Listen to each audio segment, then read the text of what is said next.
Szanowni Państwo, już mamy godzinę 18:04. Ladies and gentlemen, we've just passed 6 p.m. Czyli bardzo dobry czas. Very good time. Chcielibyśmy powitać wszystkich na kolejnej debacie światopoglądowej, którą organizujemy jako TeiStacja. We welcome you to another worldview debate organized by the TeiStacja channel. Dla przypomnienia, ja nazywam się Michał Prończuk, a to jest Stanisław Sylwestrowicz. You understand.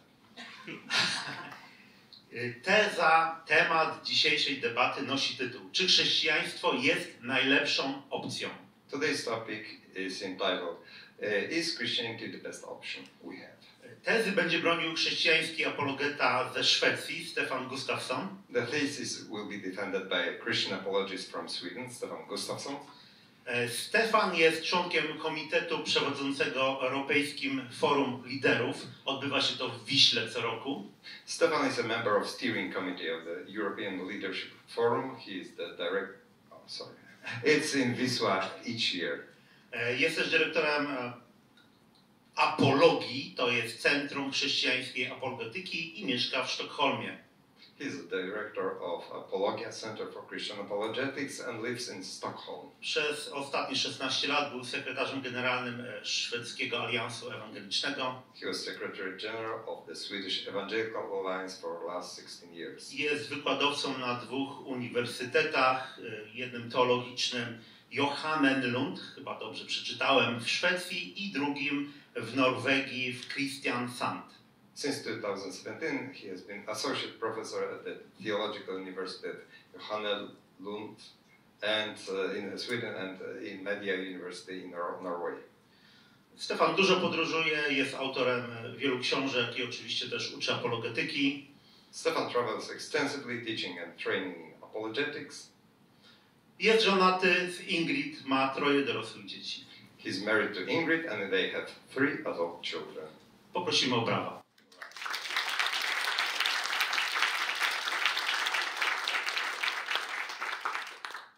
Przeciwko tej tezie będzie występował Karol Fjałkowski z Wrocławia. Karol Fjałkowski from Wrocław will oppose this thesis. Karol przedstawia się jako szczęśliwy nihilista. Dodam od siebie, słuchając jego materiałów, że odróżnia to od nihilizmu, który możemy gdzieś tam zdefiniować w słowniku czy gdzieś w Wikipedii. Karol presents himself as a happy nihilist, which he distinguishes from nihilism proper, which you find on Wikipedia. Karol studiował na Uniwersytecie Ekonomicznym we Wrocławiu, gdzie też był pracownikiem naukowym. He studied in the University of Economics in Wrocław, where he was a researcher. Z tego, co wyczytałem, studiował także psychologię na Uniwersytecie Wrocławskim. Also studied psychology at the University of Wrocław. Karol po odejściu od chrześcijaństwa popularyzuje różne sceptyczne argumenty przeciwko religiom i filozofiom. After departing from Christianity, he popularizes arguments against philosophies and religions. Dzieli się swoim doświadczeniem szczęśliwego życia bez żadnego światopoglądu. He shares his experience of having happy life without any worldview. Chcę też dodać od siebie, że uważam, że Karol jest jednym z pionierów organizacji debat w naszym kraju i bardzo to doceniamy. I would add personally that he's a pioneer of steering up debate culture in our country, and we appreciate that. A to jest 3. debata na nasze zaproszenie, w której bierze udział. And this is the 3rd debate he answered the invitation from TeiStacja. Poprosimy o brawa.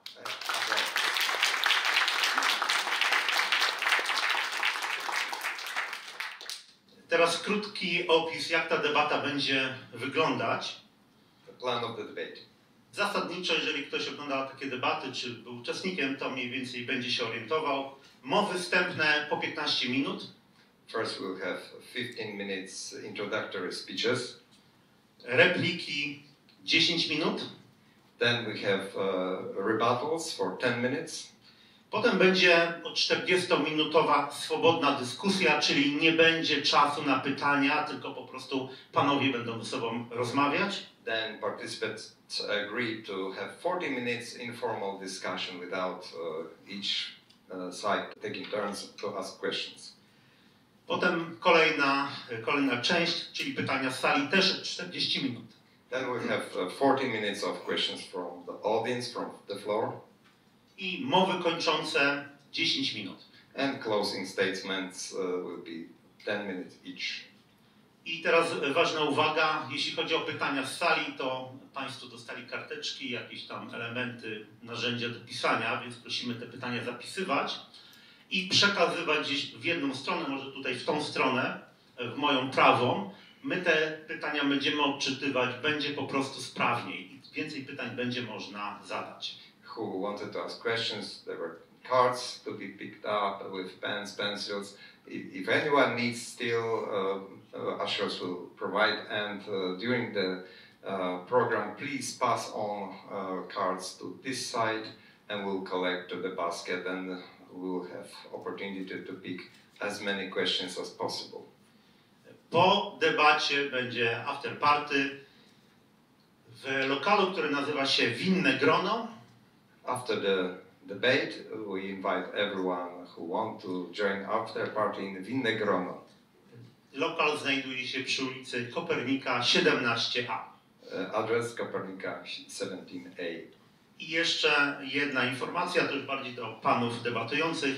Jeżeli będzie minuta do zakończenia, when it's 1 minute left till your time, podniosę do góry tutaj tą czerwoną teczkę. Put the red flag. Jako rozpoczynający debatę będzie Stefan Gustavsson z racji tego, że broni tezy. Opening our debate is the defender of the thesis, Stefan Gustavsson. Please. Także zapraszamy Stefana.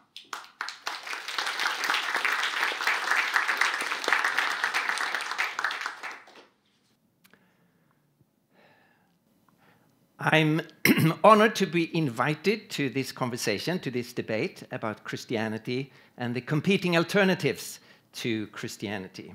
A warm thank you to the organizers for arranging this, and maybe an even warmer thank you to Karolem Fjałkowskim for accepting the invitation.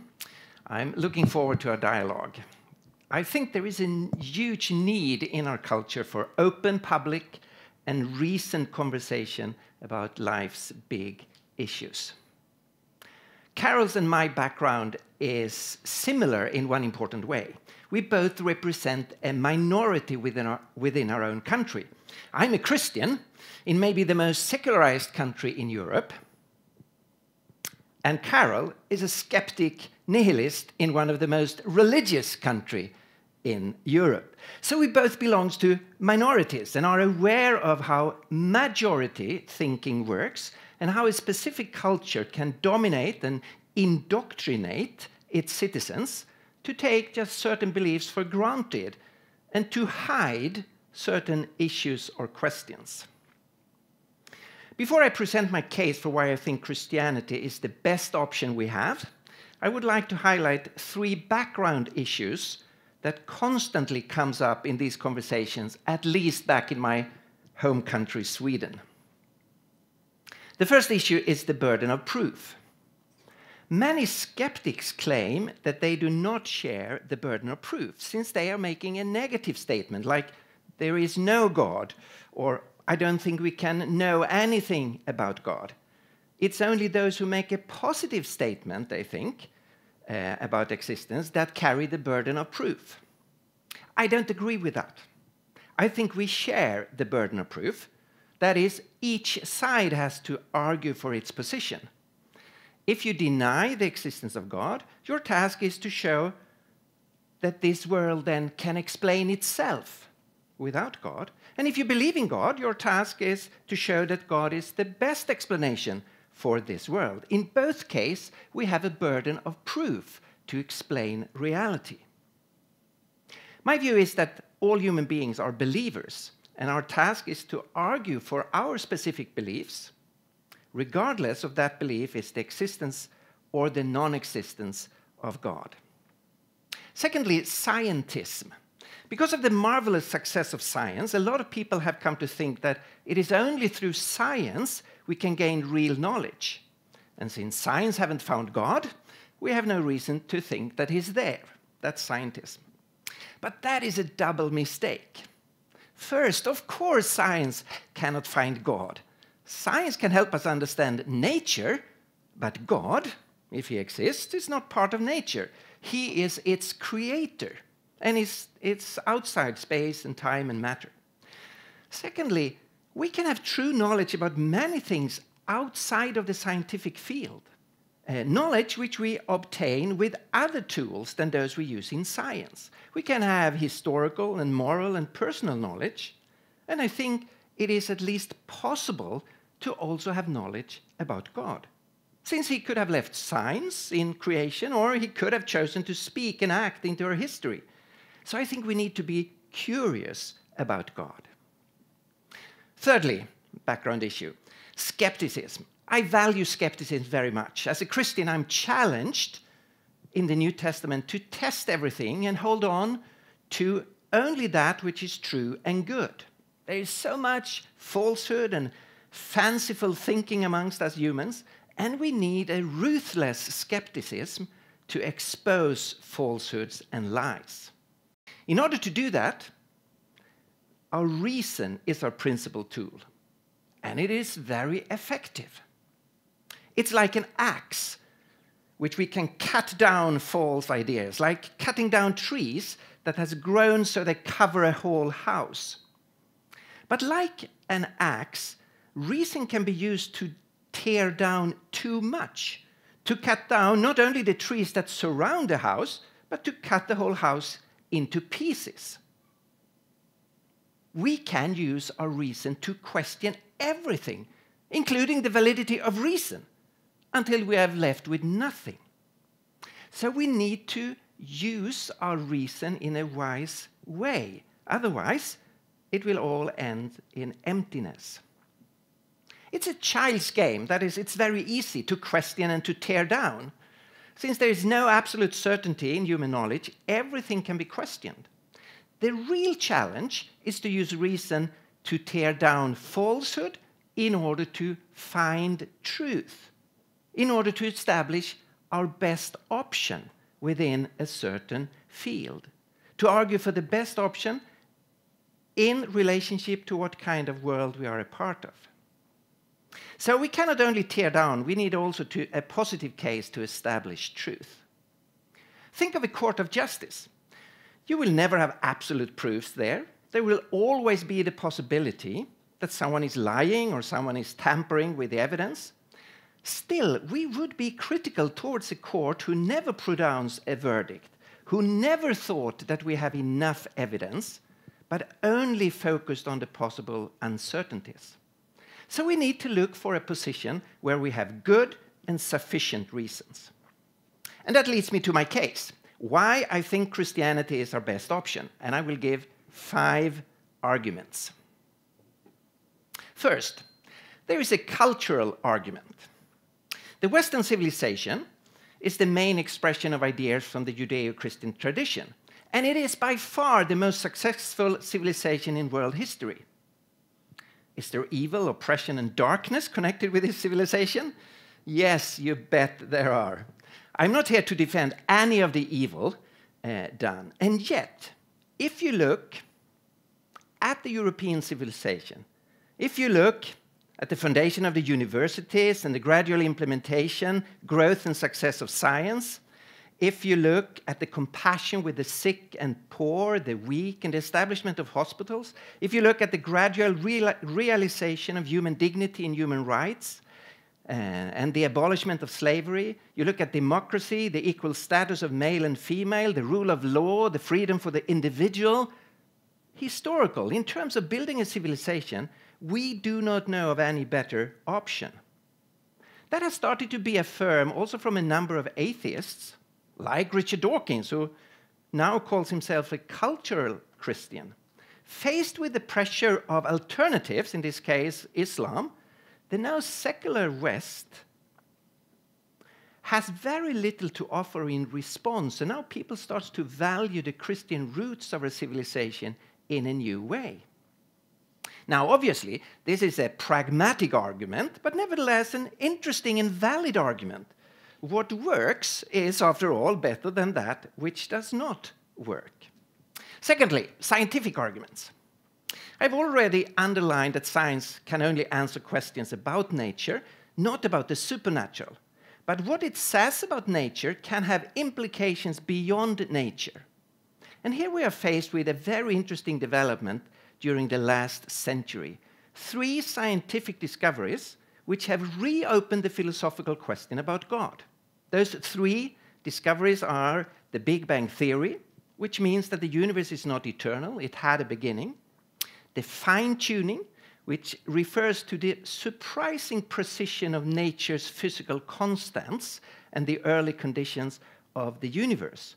And thirdly, the discovery of DNA and the immense amount of information in every cell.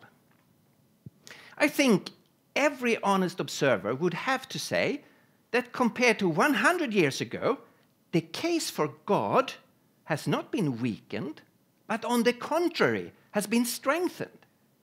The case for a cause beyond the universe, a mind, is better today due to scientific discoveries than it was a century ago. That is the reason why the God question have made a surprising comeback in philosophy. In the 40s and 50s and 60s, people thought that philosophers was a species that soon, philosophers who believed in God is a species that soon would be extinct. But now, belief in God is back also in the philosophical departments. I think the Christian answer that there is a personal God, an infinite mind, an intelligence that has caused the universe into existence, fine-tuned it, and authored the DNA code is the best option we have to understand our universe. Thirdly, an anthropological arguments. For me, arguments related to human existence carries a special weight because that is an area where I claim expertise. After all, I am a human. Let me mention 3 areas here: human dignity, human freedom, and moral obligation. Human dignity.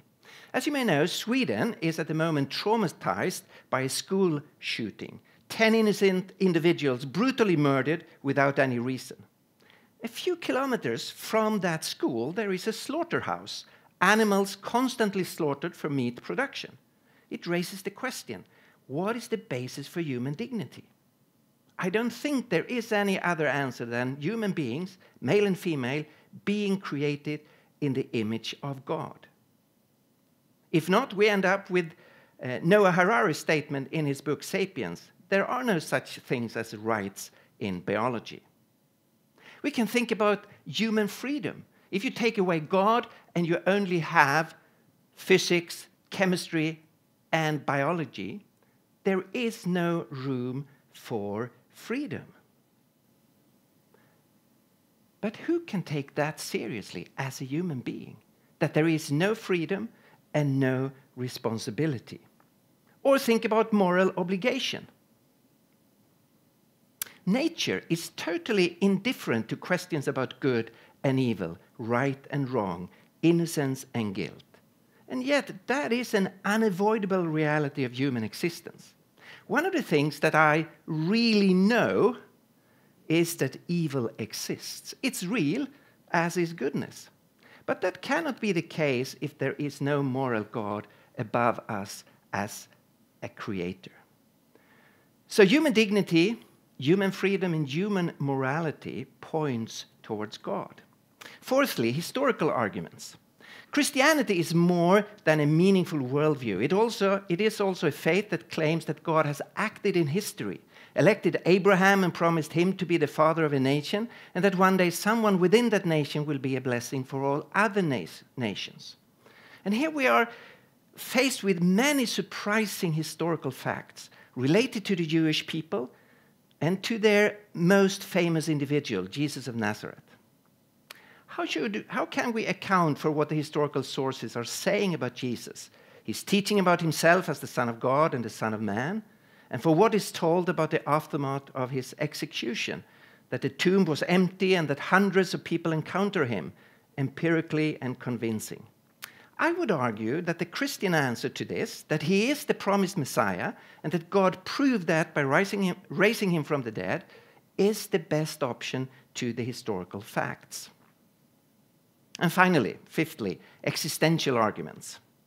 We are thinking beings, but we are also so much more. We long and dream, we hope, and we often despair. We love and we are overwhelmed by guilt, because we do not even live up to our own standards. We are drawn to beauty and disgusted by what is ugly.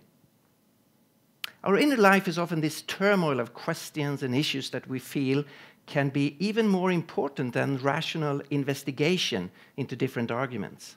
The existential dimension of being a human is as important as the rational dimension, and a worldview needs to address that dimension as well. And here I would argue that the offer that comes with the gospel, the Christian gospel, is unparalleled.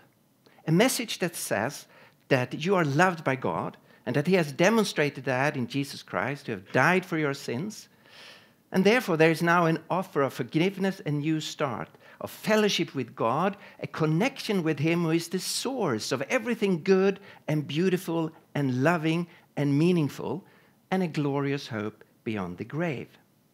So I think existentially, there is no better offer on the table.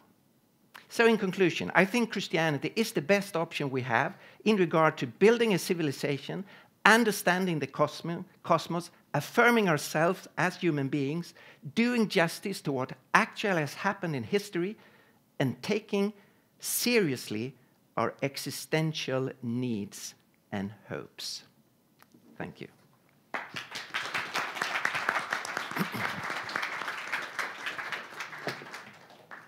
Zapraszamy Karola.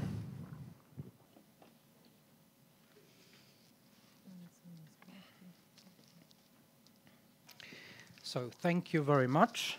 Can you hear me? Great. Okay, thank you. Good evening, everyone. Thank you to Michał and Stanisław from TeiStacja once again for inviting me to this debate and organizing this debate. It is a great pleasure for me to debate this topic with Mr. Gustavsson. Finding the best option of living life is maybe the most important question we face. Many people feel lost in their lives, unhappy, having no peace with themselves, with other people, and with the world, having no idea what to do, and in danger of falling into an even worse, destructive situation. Helping one another to be free, strong, knowledgeable, happy, independent, and proactive is also crucial to face challenges at cultural, social, and political levels which affect all of us. I'm going to try to respond to the version of Christianity that Mr. Gustavsson represents. This must be made clear in a Roman Catholic majority country, because you might be surprised with many good things both of us will be talking about Christianity, which obviously do not apply to typical dominant kind of Roman Catholics. I consider the issue of whether Christianity is true as one that cannot be our focus tonight, for the simple reason that that would turn our debate into a completely different one. I think it is only constructive and profitable to discuss precisely our topic under the recognition that we don't agree whether Christianity is true, but if we hear different kind of arguments why it is best to believe in Christianity, it would be natural for us unbelievers to reconsider arguments whether it is true. Just as more and more apologists today claim that even though we disagree whether Christianity is true, it is still the best option we have to give it a chance if we want to achieve a happy private life, healthy culture, and strong social institutions. And Mr. Gustavsson did just that. Considering this, my argument is very simple. Just like with other religions and philosophies, in private as well as in social life, almost everything that is valuable in Christianity you can take out of it and use to the advantage of yourself and society without becoming a Christian yourself. By rejecting Christianity, you can adopt whatever useful elements Christianity has to offer, at the same time avoiding profound intellectual and psychological costs of being a Christian. I think there are three most valuable elements of Christianity, and in our time, Christianity is almost the only vehicle to transmit from the past classic view of human freedom, as a very important application, a family-oriented view of sexuality, and all of this in the context of a universal human imperfection. Ancient Greeks viewed human nature as a hierarchical one, with instincts and passions subordinate to reason. The highest happiness and freedom was to always be in control of yourself enough to always pursue what reason recognizes as good. For example, we see how much the good and happiness of a human being is dependent on the circumstances of his or her childhood. Therefore, enjoying, of course, the pleasures of sex, a free man subordinates sexual passions to the goal of creating a stable family environment of love, education, and support to give children the best starter packs for their lives. At the same time, Christianity recognizes a natural, universal inclination of us all to succumb to temptations, so that for this kind of happiness and freedom, a lifelong work of self-improvement is necessary. Now, if you see these propositions as interesting to apply to your life, note that none of these ideas require you to believe in Christianity, to understand, to explore, and to adopt them. On the other hand, by rejecting Christianity, you don't lose the ability to draw from inside it any ideas you see as useful, and you avoid massive intellectual and psychological costs of being a Christian. Here are some examples. In order to be a Christian, your first task is to choose a brand of Christianity. Christian churches are deeply divided on almost everything, and none fulfills New Testament marks of a true church. Roughly speaking, you have to choose between churches that trace their authority to ancient times but are manifestly corrupt, and those that try to follow Jesus, but they have no authority to define what that exactly means. In order to be a Christian, you have to believe that this chaos and confusion is all fine according to God's plan, as He allows this situation to deepen with time, and that this is the fulfillment of Jesus' prayer that all His disciples be one. In order to be a Christian, you have to accept Jesus as your highest authority on faith and morals. This man behaves just like a leader of an apocalyptic cult. He expects you not to care about food and clothing and to renounce your work, money, and family to follow him. He encourages you to leave your old parents, your wife, and even your children to join his movement. Besides giving this bizarre life advice, he also gives useless advice to discern religious leaders by their fruit, in a world in which almost every human organization has some good fruit to show you. Jesus talks to a woman caught in adultery as if all forgiveness she needs was from him, not from her betrayed husband. Jesus informs us that it would be better for Judas if he had never been born. Yet, that God fulfills his plans at the expense of the person of Judas does not give Jesus any pause about the way God treats human beings. In order to be a Christian, you have to accept and respect this man as your Lord and your God. Although you as a Christian are expected to forgive even your enemies, your God cannot do that. You go unpunished for your sins only because a very just God inflicts punishment due to you on a completely innocent man, as if this was any justice.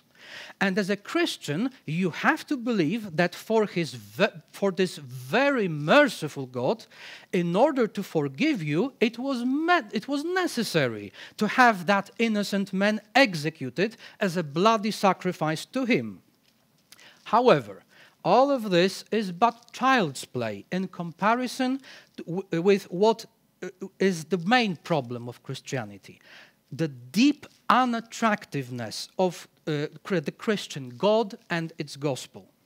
The Westminster Confession of Faith, which Mr. Gustavsson sometimes refers to in his talks, declares, God, from all eternity, did by the counsel of his own will freely and unchangeably ordain whatsoever comes to pass.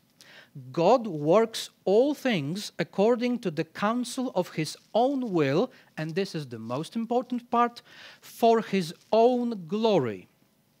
Only in this context it is possible to grasp the role of humans in this God's universe. We further read, the sin of our first parents God was pleased to permit, having purposed it, to order it to his own glory. From this original corruption, whereby we are wholly inclined to all evil, proceed all actual transgressions. Every sin, both original and actual, brings guilt upon the sinner, whereby he is bound over to the wrath of God. So, the Christian gospel goes like this. All of us are born with the original corruption. We are all inclined to evil and unable not to sin. Not by our choice, by our nature established by the choice of God. Although we cannot not sin, and God is in complete control over our hearts and actions, we are held by God to be guilty of our sins and deserving to go to hell. And now it is supposed to be good news that in these circumstances, God, by the death of Jesus, saves some of us from damnation. And for what purpose? So that they, the saved, for eternity, praise and thank Him for how good He was to them. All that horrible suffering of humans and animals in this world and in the next, God was pleased to decree for the ultimate purpose of His own glory. How you can understand this and think that God is good and want to praise and glorify Him is beyond my imagination. But this is the God you have to want to love and worship as a Christian, unless you are willing to silence both your intellectual consequence and moral decency. Christianity is so much burdensome for your mind and soul that it makes it an option with very heavy costs. On the other hand, as I mentioned, by rejecting Christianity, you can not only avoid its unnecessary burdens and consider almost all of its useful ideas, but also enjoy still additional benefits. Here are some examples. You don't have to suppress your honest doubts after you don't find answers for them. You don't have to endure an interior conflict between what honestly seems true to you and what you're socially pressured to conform to believe by your community of religion. You don't have to always be prepared to give an answer to everyone who asks you to give the reason for the hope that you have, including reasons for why hell is a wonderful expression of God's love, why it was great for God to put in the Bible regulation rather than prohibition of slavery, or how lovely it was for God to push around Job and his first children like pawns on a chessboard in his game with Satan. You get rid of tormenting but misplaced guilt for even the way you think. As, for example, Pinker, Harris, and Sapolsky demonstrate, there are fewer and fewer rational reasons to believe that humans actually have free will, and if the Christian God existed, you see that you would be the victim of how He created you, not the culprit. And of course, you are not at all vulnerable to people who tell you that they are the middleman between you and God, and you have to give them your obedience and your money to obtain forgiveness from God for the sin of Adam and other sins that were never your fault in the first place. But by far, the most important benefit, in my opinion, is that by rejecting Christianity, just like by rejecting any other worldview or treating all of them like resources, you become free to go for and extract convincing, wise, and useful ideas wherever you can find it, without worrying that they might contradict or put into question the particular worldview system that you decided to confine yourself, to be confined inside. This act of choice and commitment to one particular religion or philosophy is only detrimental to your ability to appreciate everything that deserves your attention, no matter from which worldview, to help you to best live your life. And so, in this way, however highly we might agree to value Christianity, it would still be a better option to treat it like any other religion and philosophy, to take only as many profitable things from it as possible, and to drop all the unnecessary hardships for your mind and soul. Therefore, Christianity is not the best option we have. Thank you.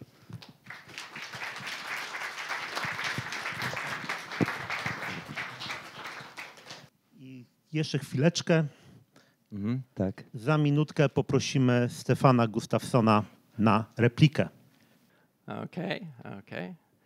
So in my initial statement, I presented 5 arguments for why I think Christianity is our best option to understand this reality. Now, when I've listened to Karol's presentation, he thinks that we can keep some of the golden nuggets of Christianity. There are some good ideas, and we can take them out of a Christian worldview, deny the truth of Christianity as such, and take those things we like and run with them. For me, that is an irrational option, where you have to deny the truth dimension. So you have to crucify your mind. So, for example, you cannot take out the view that every human being has dignity and rights and worth out from Christianity and deny why Christianity claims that we have human dignity, namely that we are created in the image of God, that we are not mere matter, we are not just another animal species, we are something unique, we are made in His image. You cannot take out the value of freedom from Christianity and say, well, we reject God, but we want to retain the view of the human being as free and responsible. Because if there is no God and no supernatural reality, the only thing we have is this world of energy and matter, we know that there is no freedom. And I would say that in area after area, it works like that. There are consequences if you deny the basic truth of Christianity, and all the good fruits of Christianity will go away by doing that. The reason for getting rid of Christianity as such is a number of things within Christianity, and not least from the Bible. And Jesus was presented as a kind of cult leader. Now, I was a little bit disappointed by the description of the teaching of Jesus, and I would say there are no serious historians studying the historical person of Jesus who would claim that Jesus wanted his followers to abandon their parents. Absolutely not. Jesus upheld the 4th commandment, you should love you should honor your father and your mother, and he quotes it. He not only generally refers to the law, he quotes that commandment. Now, at a number of places, he is saying that the disciples of him needs to put him above everything else.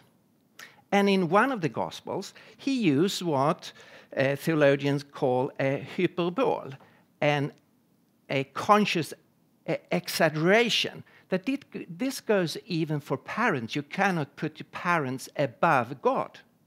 Like for a Muslim who becomes a Christian, they often have to make this stark choice. Do I want to follow Jesus, or do I want to still keep a relationship with my parents?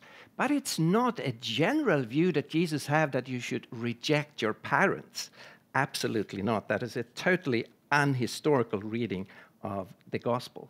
The same goes for a number of the other examples.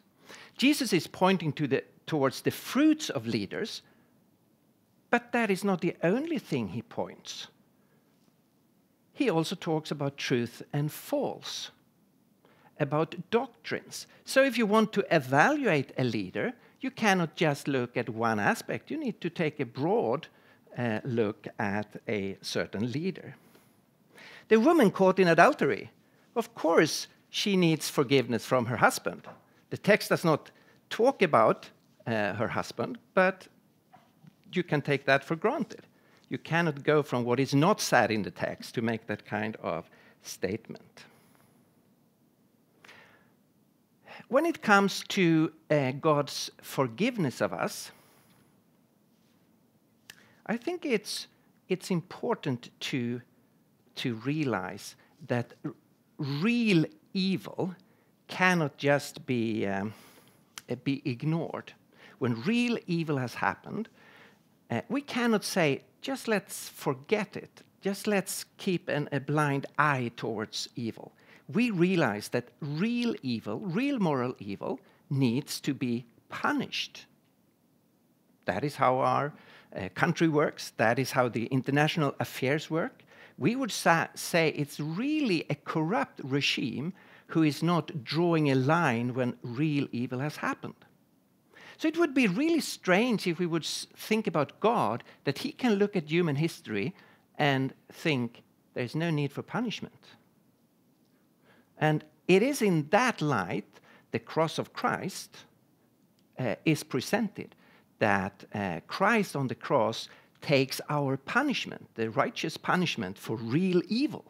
And that is the way how forgiveness can be achieved. So I think I would like a more serious interaction with the biblical text and with the biblical perspective. One cannot just take one sentence out of the biblical material. It needs to be read in its own context. In terms of looking at Christianity and thinking you can take out some things and reject the truth of Christianity, I will go back to that issue. If we think about morality, according to the Christian faith, there is a real distinction between good and evil, because we live in a reality where there is an absolute goodness. There is a God who is a moral God, who is a good God, and therefore there is a moral norm standing above us. And that is ultimately the reason why we can make this kind of distinction and think that it is real. If you take away God, it becomes increasingly difficult to make that kind of distinction. Not for every individual. Of course, a nice and kind individual can say, I reject God, but I keep the distinction between good and evil. But other people would say, no, I want to be coherent. There is no God. Therefore, there is no moral norm above me. I'm free to make my own definition. Like Mao Zedong. He lived according to a principle that he himself formulated like this: without law and without heaven. And he said this: I do not agree with the view that to be moral, the motive of one's actions has to be benefiting others. Morality does not have to be defined in relation to others. People like me want to satisfy our hearts to the full, and in doing so, we automatically have the most valuable moral codes. Of course, there are people and objects in the world, but they are all there only for me. People like me only have a duty to ourselves. We have no duty to other people. End of quote. So what can you say about that if you have taken away God? For me as a Christian, in the light of the Christian worldview, I can criticize that perspective and the horror that followed, like 60 or 70 or 80 million people killed in China under the rule of Mao. But it was a consequence of his perspective. No God, therefore, no law, no heaven. I can do whatever I want.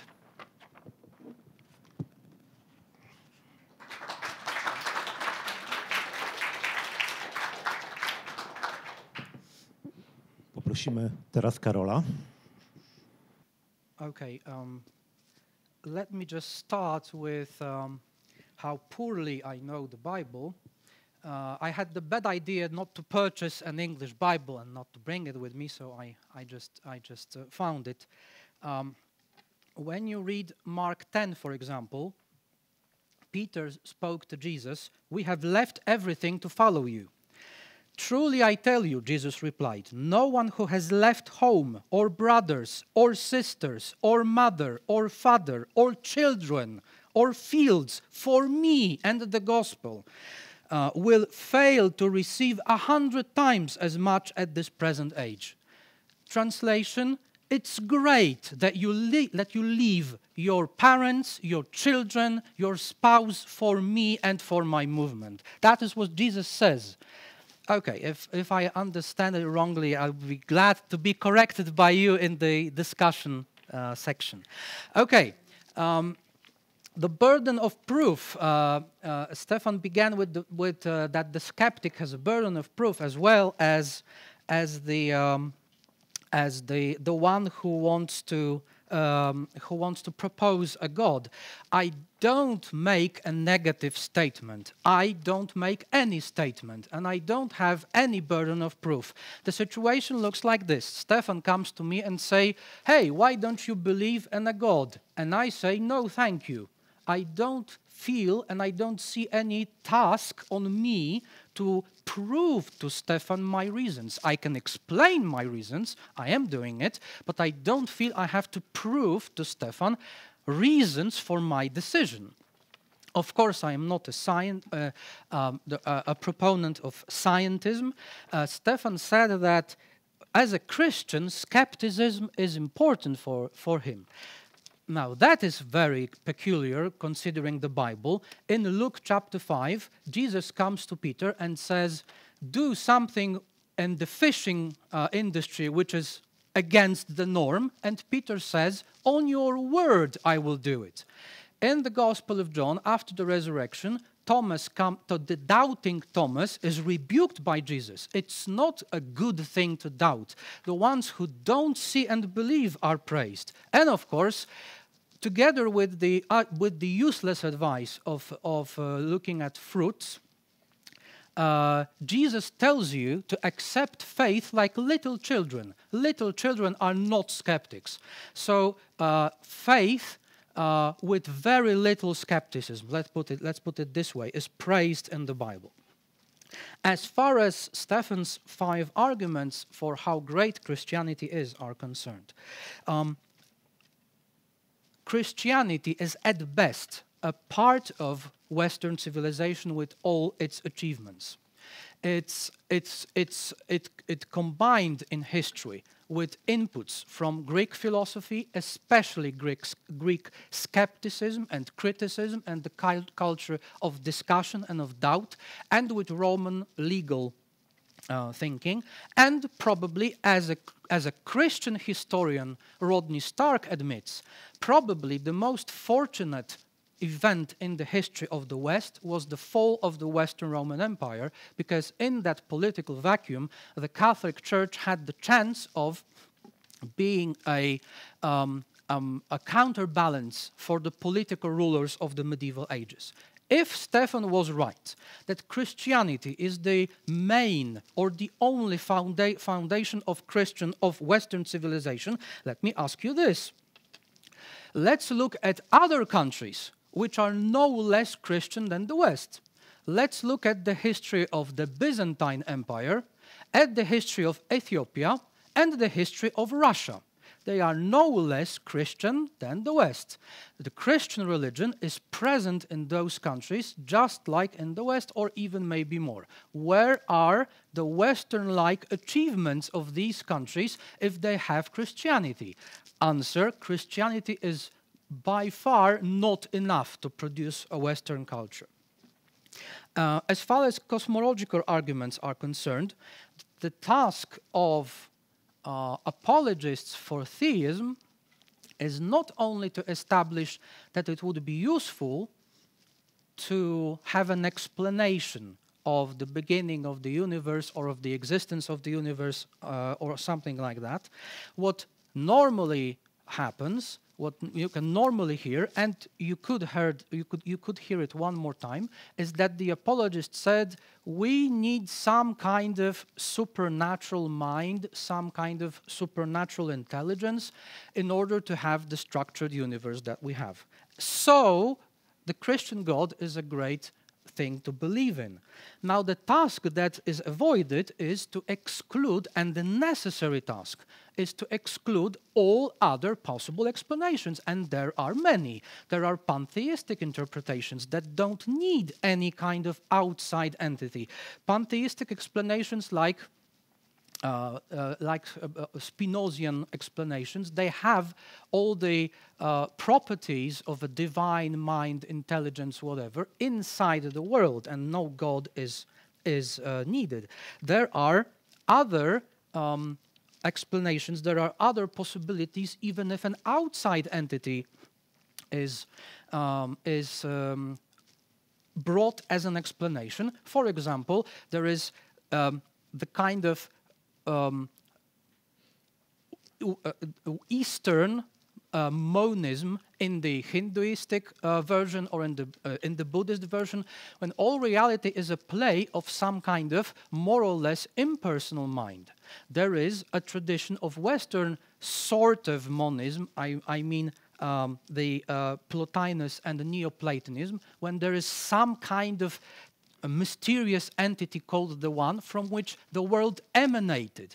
Hegel thinks that the world is a result of a process of the spirit, and so on and so on. There are many possibilities. It's not enough to say it would be nice if you had the reason or the explanation for the universe. If you want to establish the Christian God, you have to prove that all the other possibilities are out of the question. You have to rule them out conclusively. And no apologists usually even attempts at doing this.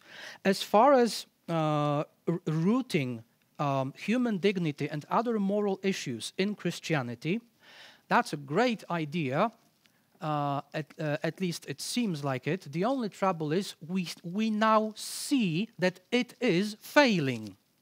Now, Christianity, we are not speaking in a historical vacuum. We are not at point zero of Western history, and we are discussing whether to adopt Christianity or promote Christianity or something else. We have seen 2,000 years of Christian history, and we have seen that it failed.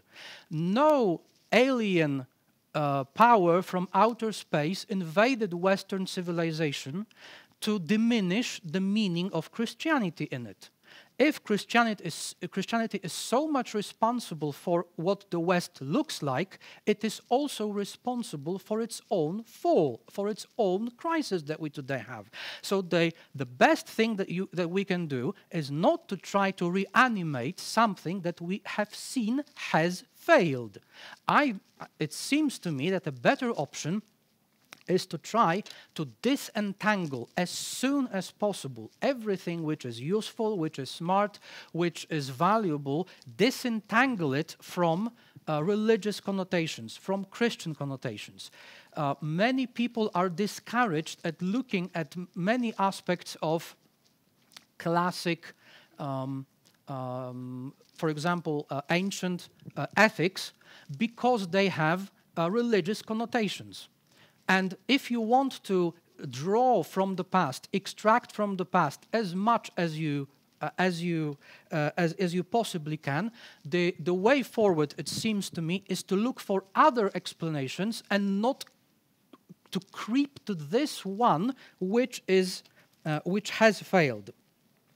Of course, it is a misrepresentation to say that the Bible represents history. If you want to have a historical account of what happened in ancient Israel, you go to a scientist called historian, and you look at the Bible critically and not speak about the Bible as if it was history. Of course, you can treat it as a historical source and as almost everything else, but you need some critical theory and not speak of it like that.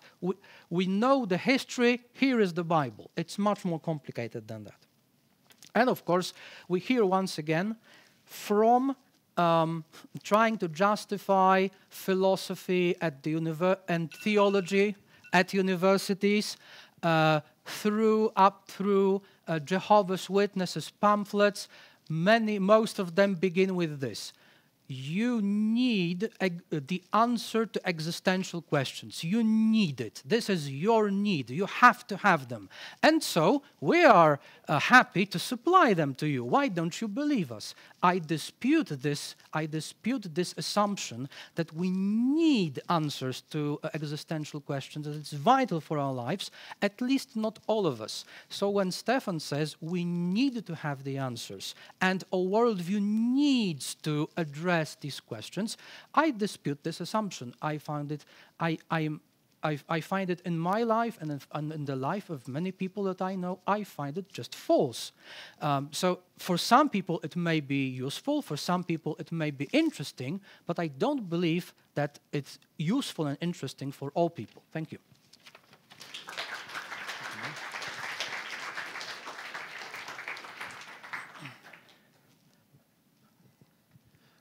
Teraz będzie swobodna dyskusja. Trochę przebudujemy scenę jak w teatrze, czyli podniesiemy panów i wyciągniemy te krzesełka tutaj bliżej i panowie sobie będą debatować. Jeszcze jedna informacja. W tym czasie, kiedy panowie będą sobie zadawać pytania i rozmawiać, poproszę, żebyśmy napisali te pytania, albo jeśli już mamy, to przekażcie je do osoby skrajnie po mojej prawej. I my pod koniec tej rozmowy zbierzemy te pytania i w następnej części te pytania będą odczytywane. I też prosiłbym, żeby było napisane najlepiej, do kogo jest pytanie. Żebyśmy nie musieli potem dopytywać, czy to jest do pana Karola, czy do pana Stefana.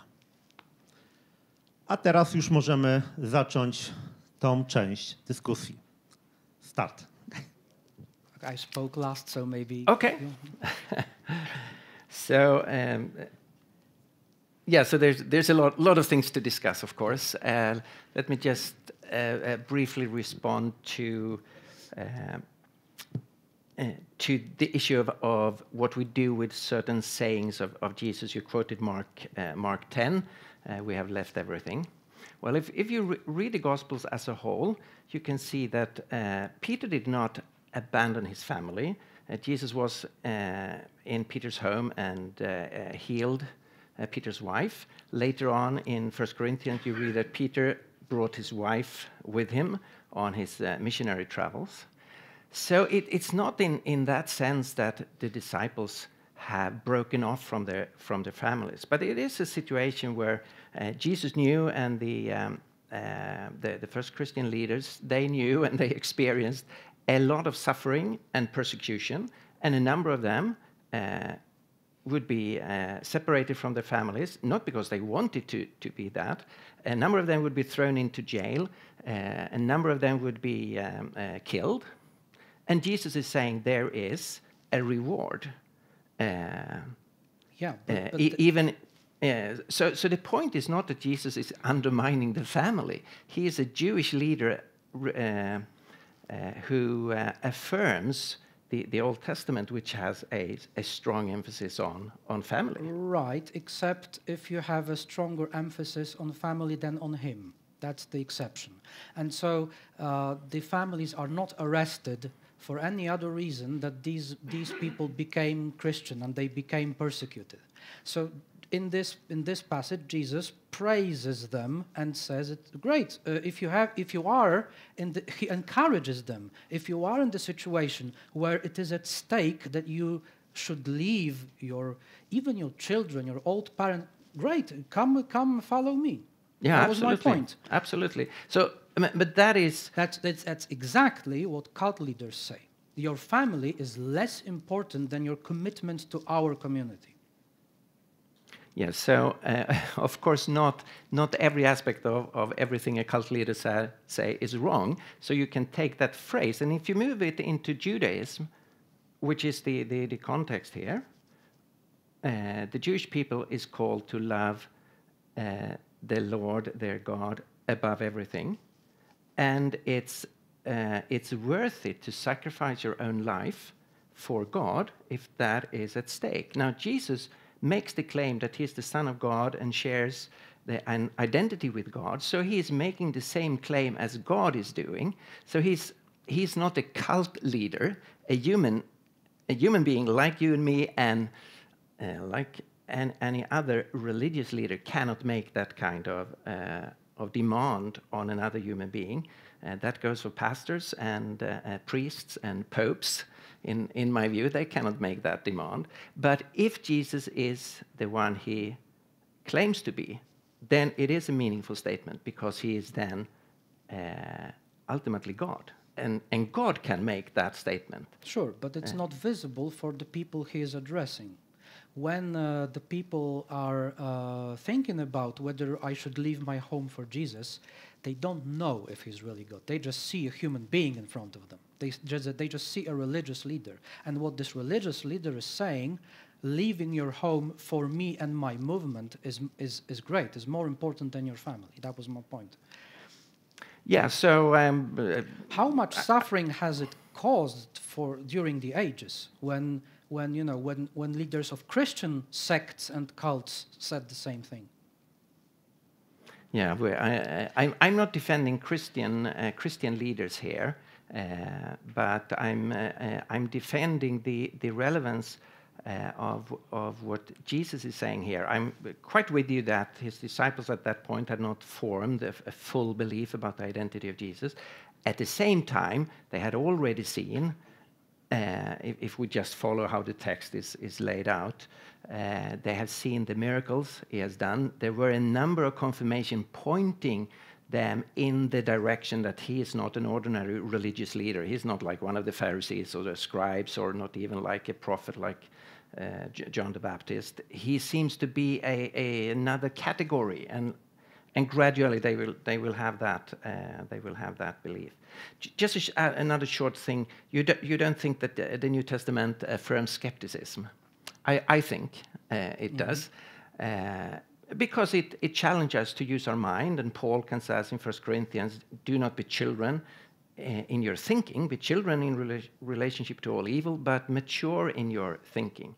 And doubting Thomas, he was giving empirical evidences, and then Jesus is challenging him and said, think about it. Actually, already you had this empirical evidence. You had good reasons to believe I was raised, because your best friends had met him and they have talked to you about it, and you had reasons to believe them, especially since you've heard me talk about this event on beforehand. So it's not a critique of Thomas or of the demand for reason or evidence as such. But you have the appraisal of faith. You have the appraisal of not demanding, not looking for evidence. There is an important question asked in the New Testament by Philip, I think, in the Gospel of John, why is it that you are revealing yourself only to us and not to all the people? And so what a normal person like me is left with is the testimony of other people. Now, I think it's rather sensible and smart to be skeptical of what other people are saying. It's like with the burden of proof. Just like David Hume wrote about miracles. It's not rational to believe in miracles, and one of the reasons why is that most of us never saw a miracle, but most of us knows plenty of instances when people are misguided or they try to misguide others. So, and this is not a good thing according to the New Testament to have such an attitude. But the good thing is some people are claiming that they saw Jesus, and they call people to repentance and to believe them, and this is everything that the people should need. No, I think we should be skeptical towards reports about miracles. That's natural. It's a good thing, and we know there's so much fake going on in the religious world, and unfortunately there is a fake going on in Christian circles. So we should be critical and skeptical. The problem with David Hume is that not that he is saying we need to evaluate those claims, but that he on beforehand has decided none of them can be true. And that, of course, he does not know. That's a consequence of his naturalistic philosophy. So I think we should be critical. Still, we should have an open mind. If we have good reasons to believe there is a God, then, of course, there is a possibility that real miracles can happen. Sure, but this assumption of Hume is not the content of his essay on miracles. It's about whether it's rational to believe in miracles and not whether or not they can be real. But his argument is that we have a uniform experience. A uniform experience of natural law. And not a uniform knowledge of how nature works. It's because we have no or almost no or in case of most people no evidence of miracles. So when somebody comes to you and says about miracles, it's natural to doubt. But I was very I noticed this golden rule of exegesis that you proposed that I must mention, and it goes like this. The text doesn't say it, but nevertheless you can take for granted that the text says what you want it to say. So that must be very handy, you know. No, I did not say that. So I work quite a lot with exegesis and how we read and understand text from antiquity, and it's the same principles for all text. It's not a special case for the New Testament or for the Gospels or the Bible. It's the same principles when we read historical documents, that we need to read them in their historical context. We need to read them in light of the author, if we have any background knowledge about the author, and we need to do justice to how language works. So, for example, the use of metaphor and symbolism and exaggeration and so on, and language functions slightly different within different cultures and so on. So I have no special rules for interpreting the Bible.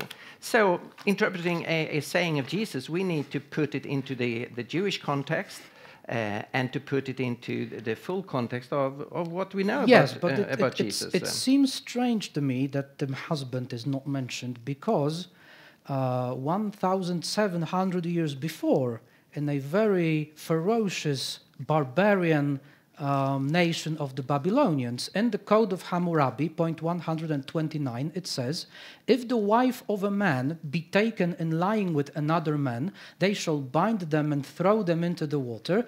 If the husband of the woman would save his wife, he may.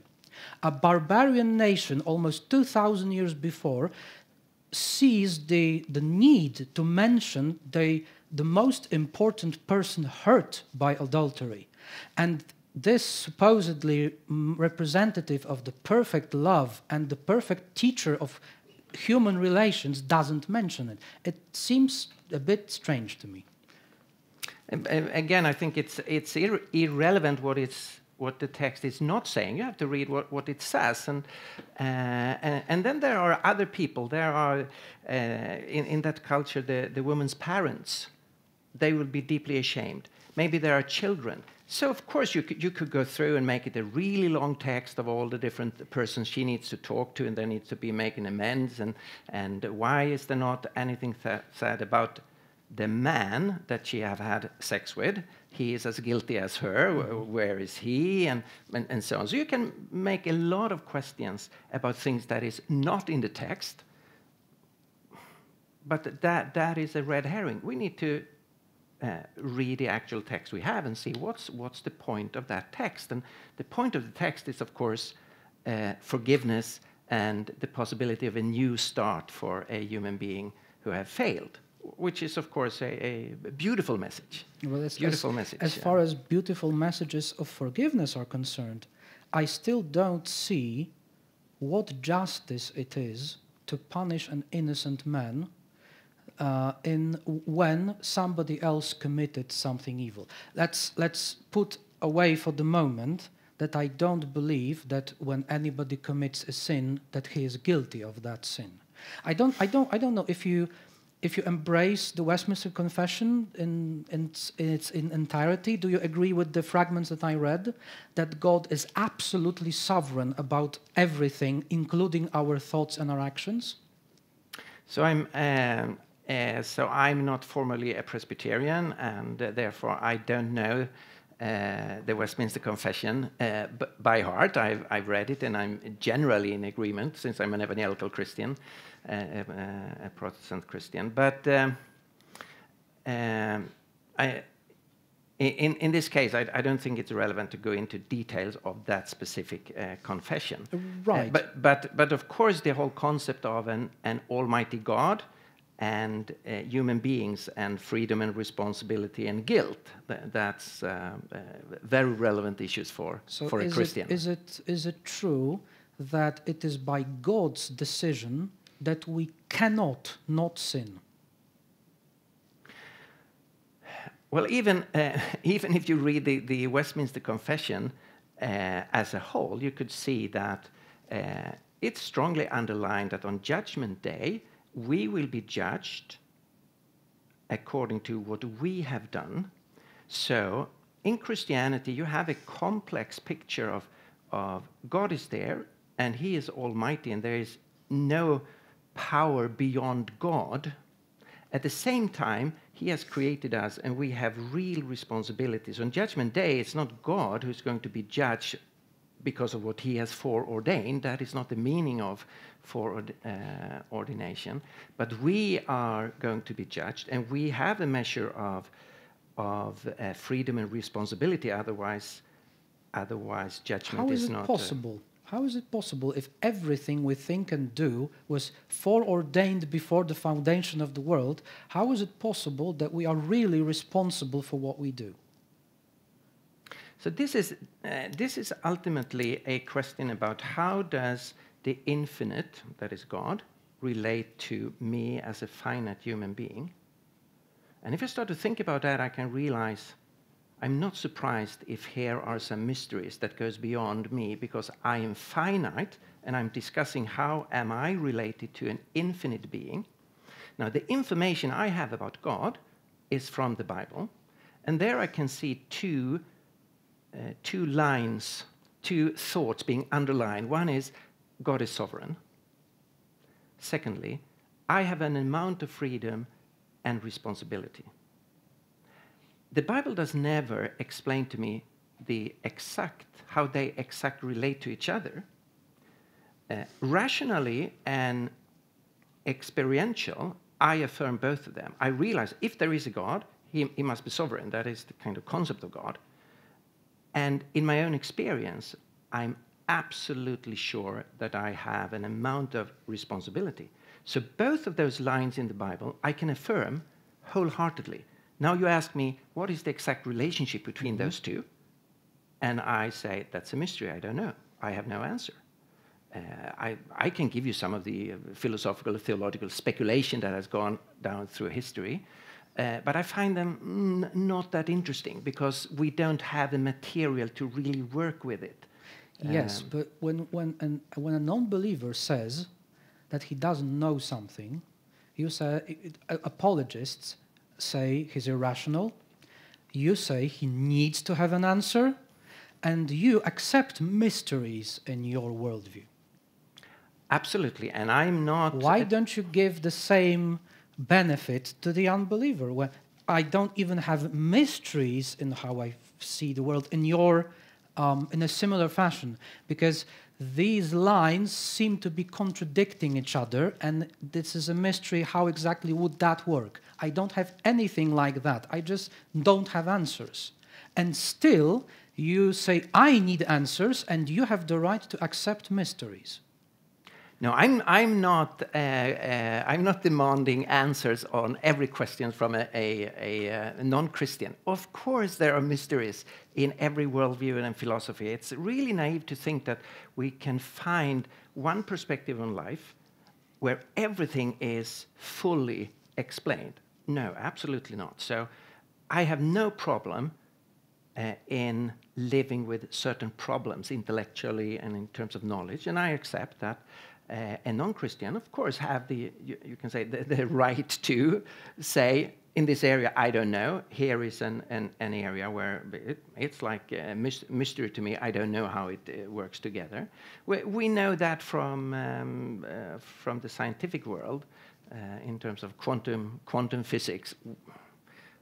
Of course, I don't understand quantum physics, but I think even the brightest scientists have to say, we don't fully understand what's going on here. It seems mysterious. But you here. See what I mean when I say about different costs, intellectual and moral costs for a human. You have to be very tolerant for mysteries, for apparent injustices, for difficulties in the Bible. You have to be you have to swallow all of these things that skeptics are reminding you about all the time. You have to be tolerant and say, somehow resist all those things to keep the Christianity. I don't think it's worth it. But I don't think I have more problems than the alternative views. Oh, you do. I think the opposite is the case. So it's a question of where we look, where we are faced with our problem. So I have a problem in how should I describe the relationship between the infinite and the finite? Okay.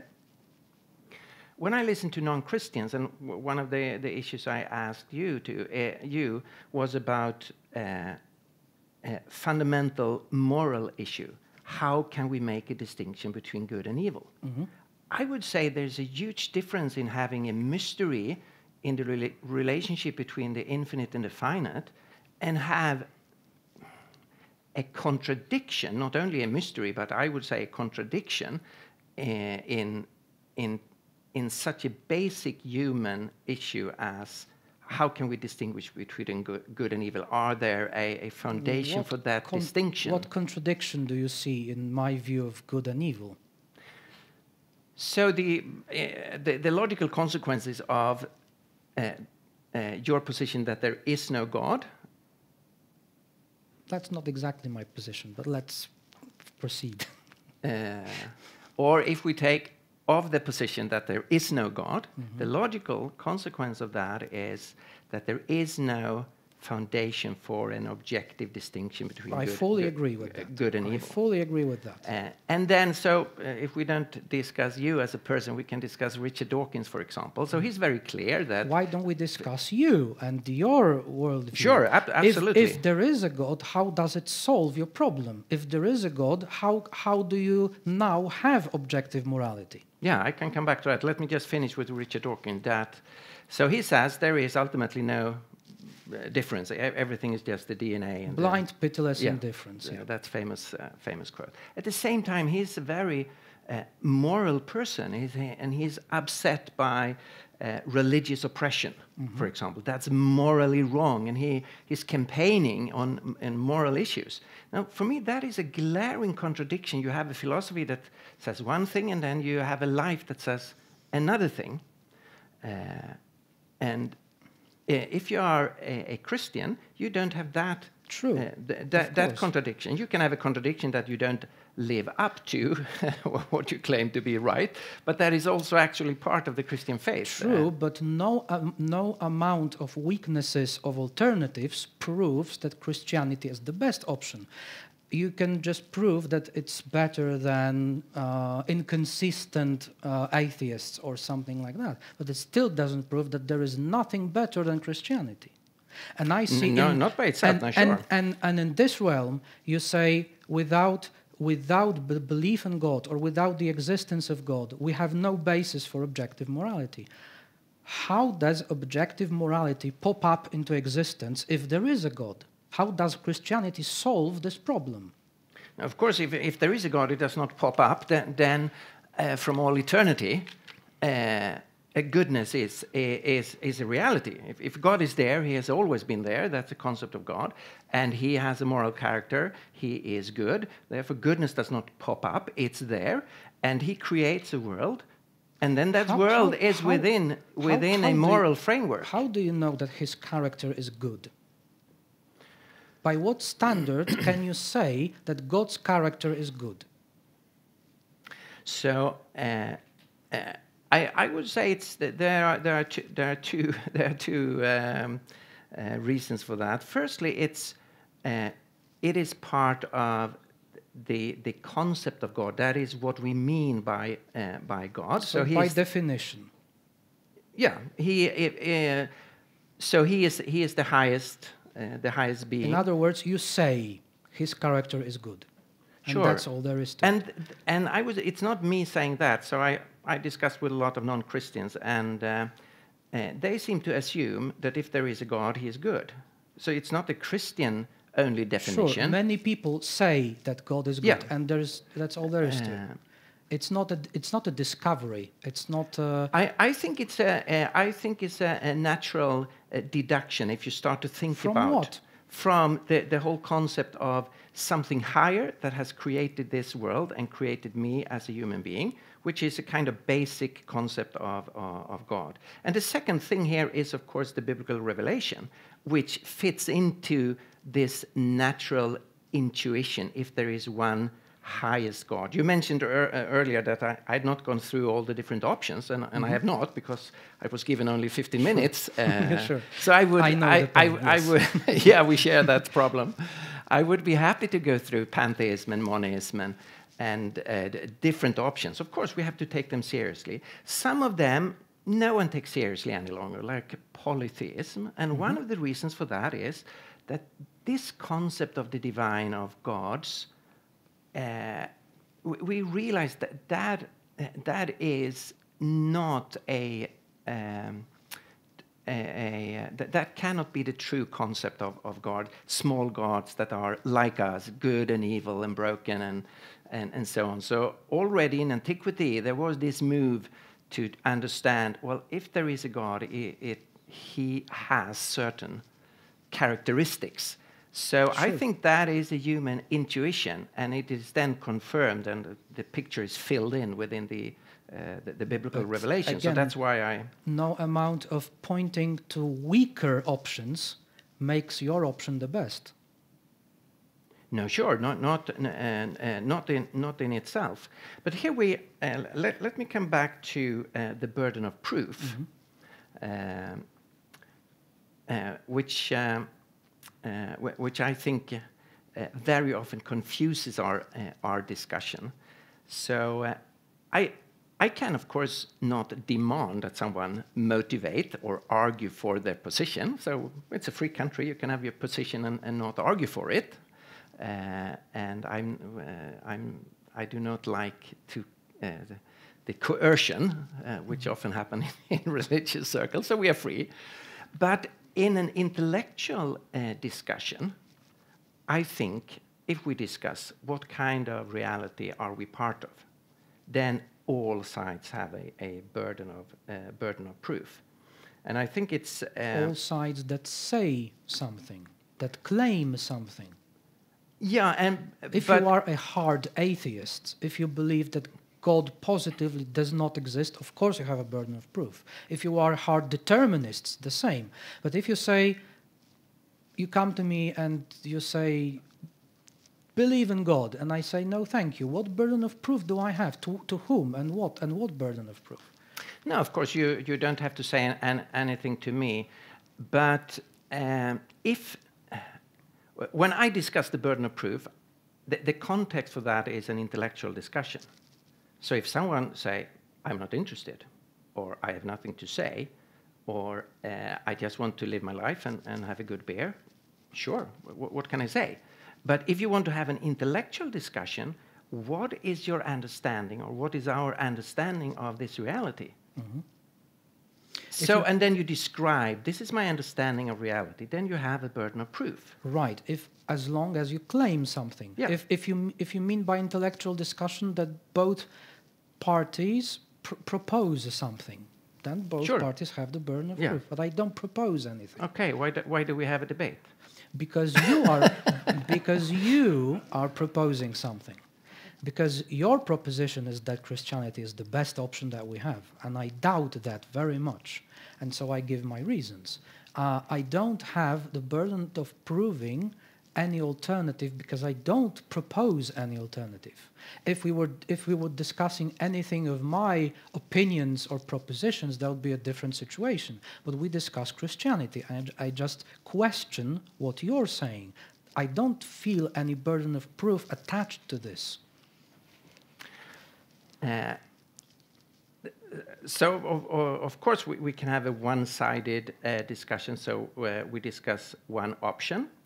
And as I said, it's a child's game to criticize a certain position. Every position in the world, you can find some criticism, and there's some weakness there, and there are some questions that is not answered. The real discussion needs to be, okay, if not this option, so what? Yeah.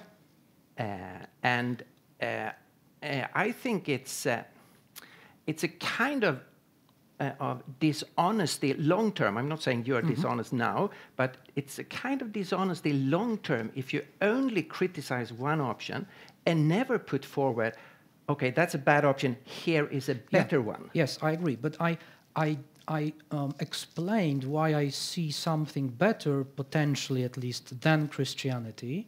But you are speaking about the burden of proof that whenever we speak about life, the universe, and everything, I have to have an explanation, for example, for the existence of the universe, and I have to try to prove it.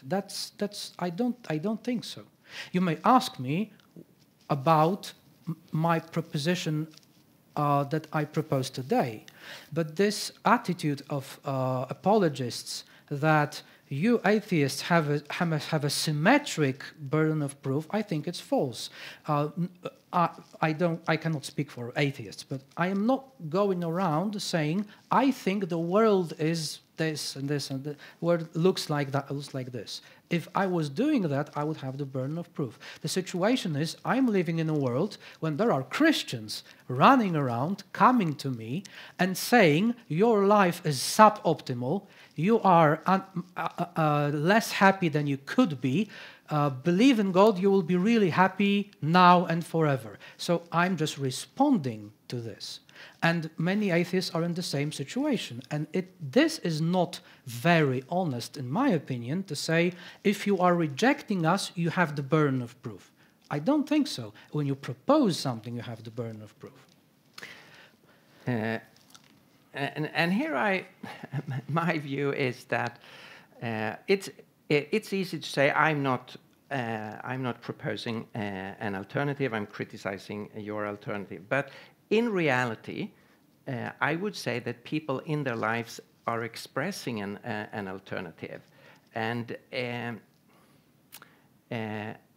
long term it is not an option to say, I'm just critical to what other people put on the table. I don't have something to put there also. Why is that not an option? Why is it not a good option?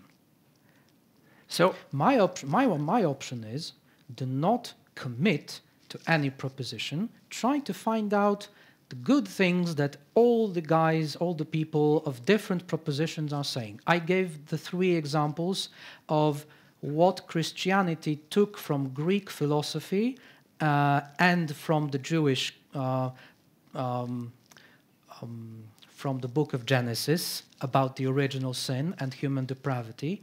I think that these are useful things to apply in your life, at least to consider them. And I suspect that the best option is not to commit to any closed system, but in all the system, try to find the best things that this system has to offer. Similarly, in Buddhism, in Stoicism, whatever it may be, how can this not be the best option, to pick the best things from everything? So then you have the burden of proof to show why we can pick from totally different philosophical systems. So then you need to argue for that. But it's a very important topic in your apologetic work, the issue of sexuality, right? I am not a believer. Why can I not adopt the conservative view on sexuality? Of course you can. Of course I can. Yeah, sure. So you can adopt a certain position, but if you want, again, if you want the intellectual discussion, then you need to take your different convictions in terms of sexuality or in terms of human responsibility or different things, and you need to put them together. So I listened, or I had a transcript of one of your podcasts, and it looked like, if I understood you right, you said no to a worldview. Mm-hmm. And I don't think that is really possible. You will, if you take different ideas from different religions and thinkers and so on, then you will put together your own worldview out from that. That will be a worldview. No one can live without having a view of the world. You can frame it in your own way. I can do nothing with it. I'm just saying that the idea that you have to have a particular worldview is not necessary. That this is an idea which is not leading into what I suspect is the best option. Now, if you say, yeah, but if you pick different elements from different, you're constructing your worldview. Fine, that's putting what I'm saying into your frames. I can do nothing about it. Sure, but my idea still stands. I think that the activity of trying to find and take advantage of anything valuable that humanity came up with promises a better outcome than committing to one particular worldview with its limited set of wise and useful things and with its problems, for example, Christianity. For me, this will be a question of truth, not just having a set of different ideas, but as a thinking person, it becomes crucial to see how those ideas fit together and what is the foundation for those ideas. And then you have to work with the worldview, and then you will have problems. If you have taken one idea, we will have this respectful view of sexuality from one system, and then you have another idea from another system saying, well, there's probably no God, there is only material factors. And then you have two ideas that are not compatible intellectually, because if the one idea is through, it undermines the other idea. And of course, I would never do such a thing, because the logical structure of reality, let's say, and the law of non-contradiction if I learned anything during my life, I learned that the law of non-contradiction works. So I'd be very much afraid to adopt two contradicting ideas. But it's not only if something is contradictory, it is also what follows from one idea as a consequence. But you use the notion that you need the foundations of these ideas. Yeah. Why? What for? I think it's for example, many people in the West right now are looking into the idea of mindfulness. Maybe you know there's people. Now, you don't have to be a Buddhist to see value in mindfulness practices. You don't have to be a Christian to see some value in Christian sexual ethic. You don't have to be an Aristotelian to see value in Aristotelian virtue ethics. That's just how it works. You don't need to be fully committed to the foundations, but you have to be aware of what seems to work. That's the case in some areas of well-being, like mindfulness. But if I think about my culture, the highest value generally in my culture is human dignity, human rights, human worth. So people are talking about that. Most people don't know why they are holding on to that value. Historically, it comes from the Christian faith, which gave the foundation for it. Now, my culture have rejected the foundation. They continue to hold on to the value itself, but you can gradually see that it's falling apart because there is no longer a foundation. So you can see it now in terms of new changes in abortion laws, where the idea of human dignity for the unborn is not there any longer. You see it in euthanasia, where the idea of human dignity is not upheld any longer. You see it in growing racism, where ideas of, well, maybe not everyone shares the same dignity, is creeping up because there is no foundation. So I think in many issues, if you don't have a foundation, long term, you will not have this good idea. Now, but we are speaking in a situation when this particular foundation, that you're proposing, has failed. So I don't think it's a good idea to try to reanimate it. But if in one sense, has it failed? That's just a statement. It's in crisis. It's in recession. You say it yourself. It used to be the foundation accepted in your culture. Who invaded Sweden and took it away? No one. It just crumbled under itself. And you're proposing to do more of the same. So Christianity is globally the biggest sociological phenomenon. And of course, in some parts of Europe, it's crumbling. And then you have to look into why that is the case. Is it because of inherent weaknesses within the Christian faith, so there have come stronger and better ideas? And I would say, yeah, people thought that for a time because of a number of misunderstandings, for example, in how people view science. What we are seeing now is that the ideas that have tried to replace Christianity in the West, it's not working, and we see a kind of backlash that people are turning back to at least some kind of cultural Christianity. Some basic ideas need to be there in order to continue our civilization. You yourself in your talks say, but this is not a good reason for hope, because in the culture at large, we see no turning back. This is your words. Sure. So long term, of course, the Christian faith is built upon also personal belief, not just the cultural convictions. So that's the idea behind that. Yes. So even on the social level, I think even if I would disagree about everything, about some things that you said about abortion, euthanasia, and so on. if you identify the dignity of a human person with the notion of the sanctity of life, you know perfectly well that there is alternative notion of the quality of life, which is not worse in my opinion. But the problem is that you try to keep this old foundation, even though it is stopping to work. And I think that it is, even if we agree that this is a good thing to keep in culture, I think the better option, the smarter option, the more far-reaching option is to try to work together for a different foundation.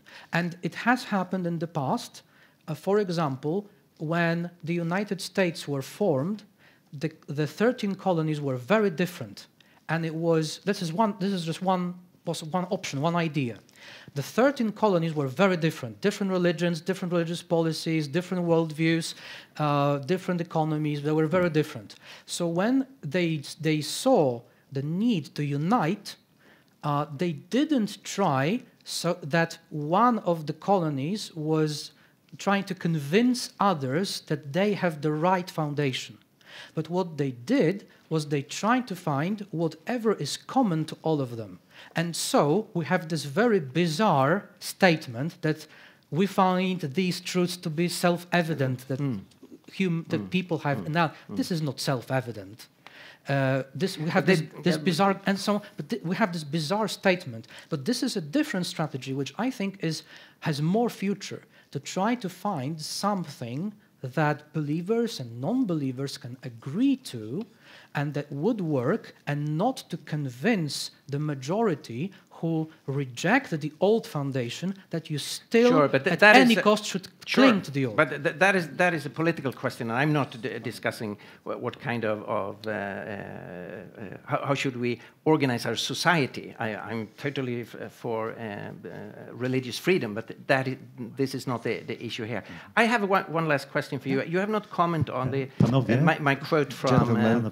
Guys, time is up. Yeah, and we've got plenty. Last question. You have not commented on my quote from Mao Zedong, which I think is such a powerful quote on his rejecting a transcendent moral norm and taking the implications of that. What would your comments about that be? I would give you I would give you quotes from people who believed in God, who thought it gave them the right to inflict violence on other people, or to organize the society in which they want to organize the society by force. So in both cases, it is possible that you can construct an excuse, you can construct an ideology that you have the right to use violence, to use force. Sure, but in the second example, there is a basis to criticize what they did. So religious, for example, Christians who have used their power to suppress people. If Christianity is true, you have a basis for criticizing them.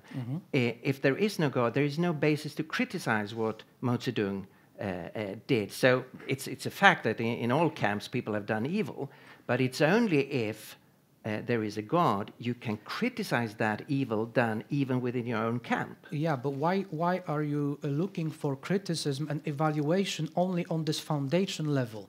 You can say what Mao Zedong was doing was wrong because it contradicts your worldview and its evaluation of right and wrong. Now, if we are in a situation as we are, that people on the societal level do not agree on which is the right worldview, I would look for evaluation which is different than looking for the right foundation. For example, that what he did was evidently against what the people wanted, because the people resisted. He needed violence to proceed with his policy. He had this wonderful idea in his mind, and he had the equally wonderful idea that this gives him the right to inflict violence on other people. If you simply ask other people what they think about such a strategy of organizing society, they would say no. I don't feel that this is a weaker foundation, the will of the people, the will of interested individuals, it like is a weaker foundation population. than your religious belief. Like the German population. I think we can move this conversation to the after party, Yes, but yes. we have plenty of questions. For the sake of time, I would ask in English. In the post-production, we'll have a Polish version, so forgive. Maybe some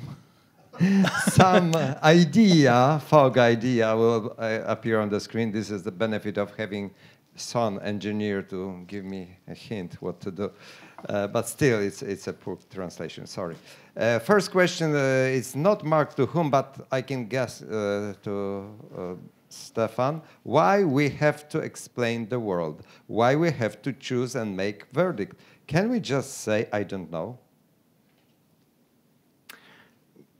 Yes, we can say that. We're not forced, but this is something that has followed humanity as long as we can follow humanity through art and poetry and literature and religions, that we naturally ask the question, why am I here?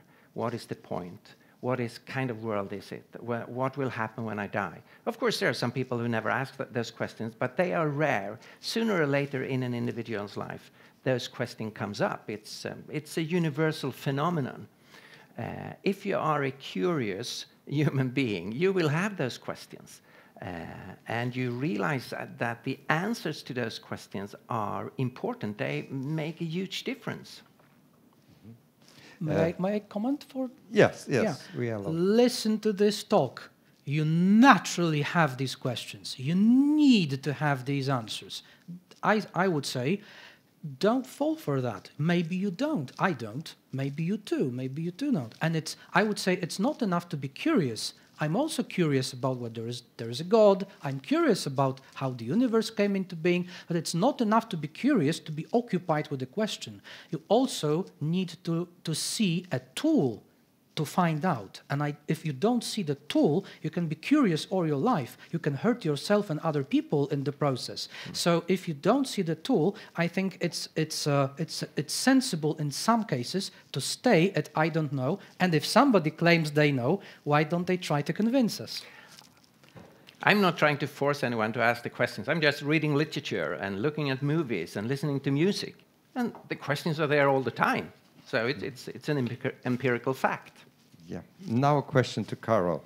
How do you address the issue of your answer being suitable for educated Western culture men, but at the same time not suitable for people and cultures that lack tools for critical thinking and Western intellectual background to come up with things like human dignity,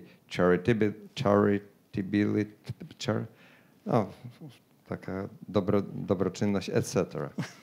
Yeah, that's a very good question. I was once approached by a Catholic friend of mine who said, "You are so nihilistic and critical of all those philosophers, and you can only do that because you know them." And this may be a valid criticism.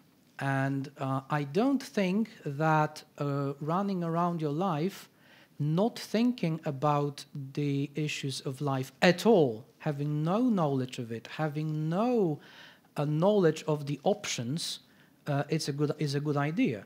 I follow the tradition of the skeptics who say that you are entitled to call yourself a skeptic when you know the arguments of both sides and you are exhausted because you're tired of trying to establish which side is right. If you don't know the arguments of the side, you are not a skeptic, you're just an ignorant person. That's not the same. So it might be true that there is a requirement for the position like mine that you have to have some background and you have to experience this inability to resolve religious and philosophical questions. Maybe, as I have in my life, you have to meet this inability. You have to live through this inability. It struck me personally when I found myself unable to answer the question, which of the competing one true brides of Christ is the true one. I couldn't do it. And I realized that it's the same with all these important natural, ubiquitous philosophical and religious questions, and I learned to live with that realization, with that background, with that experience. Maybe that is true. What can I say? I don't have an idea. I haven't thought up till now exactly about the question and how to apply it to other cultural situations. But what I can say is that if you are in a situation which is similar to mine, that you are struggling with your inability to resolve some philosophical or religious question, my proposition is maybe try to stop trying to resolve it, because everything attests that this is a hopeless endeavor. So as far as my proposition is concerned, maybe as for now, it only is for those who have similar experiences to me. I have never said anything other up to this point. You want to comment? No. So to Mr. Gustavsson, leaving behind you 4 arguments, would you say that regarding modern society and its problems, like loneliness, need for understanding and community, Christianity is the best option for Western society? Yes, of course, I think that Christianity is the best option for individuals, and long-term then for the societies within where they live. Christianity has a beautiful balance of emphasizing the individual. The whole idea of individualism, in this positive sense of the individual having dignity and being important and having freedom, not being forced under other people. That comes from Christianity, that every individual can make choices and is responsible. At the same time, Christianity is putting the individual into a context of family relationships in the natural family, and within the church and a bigger family.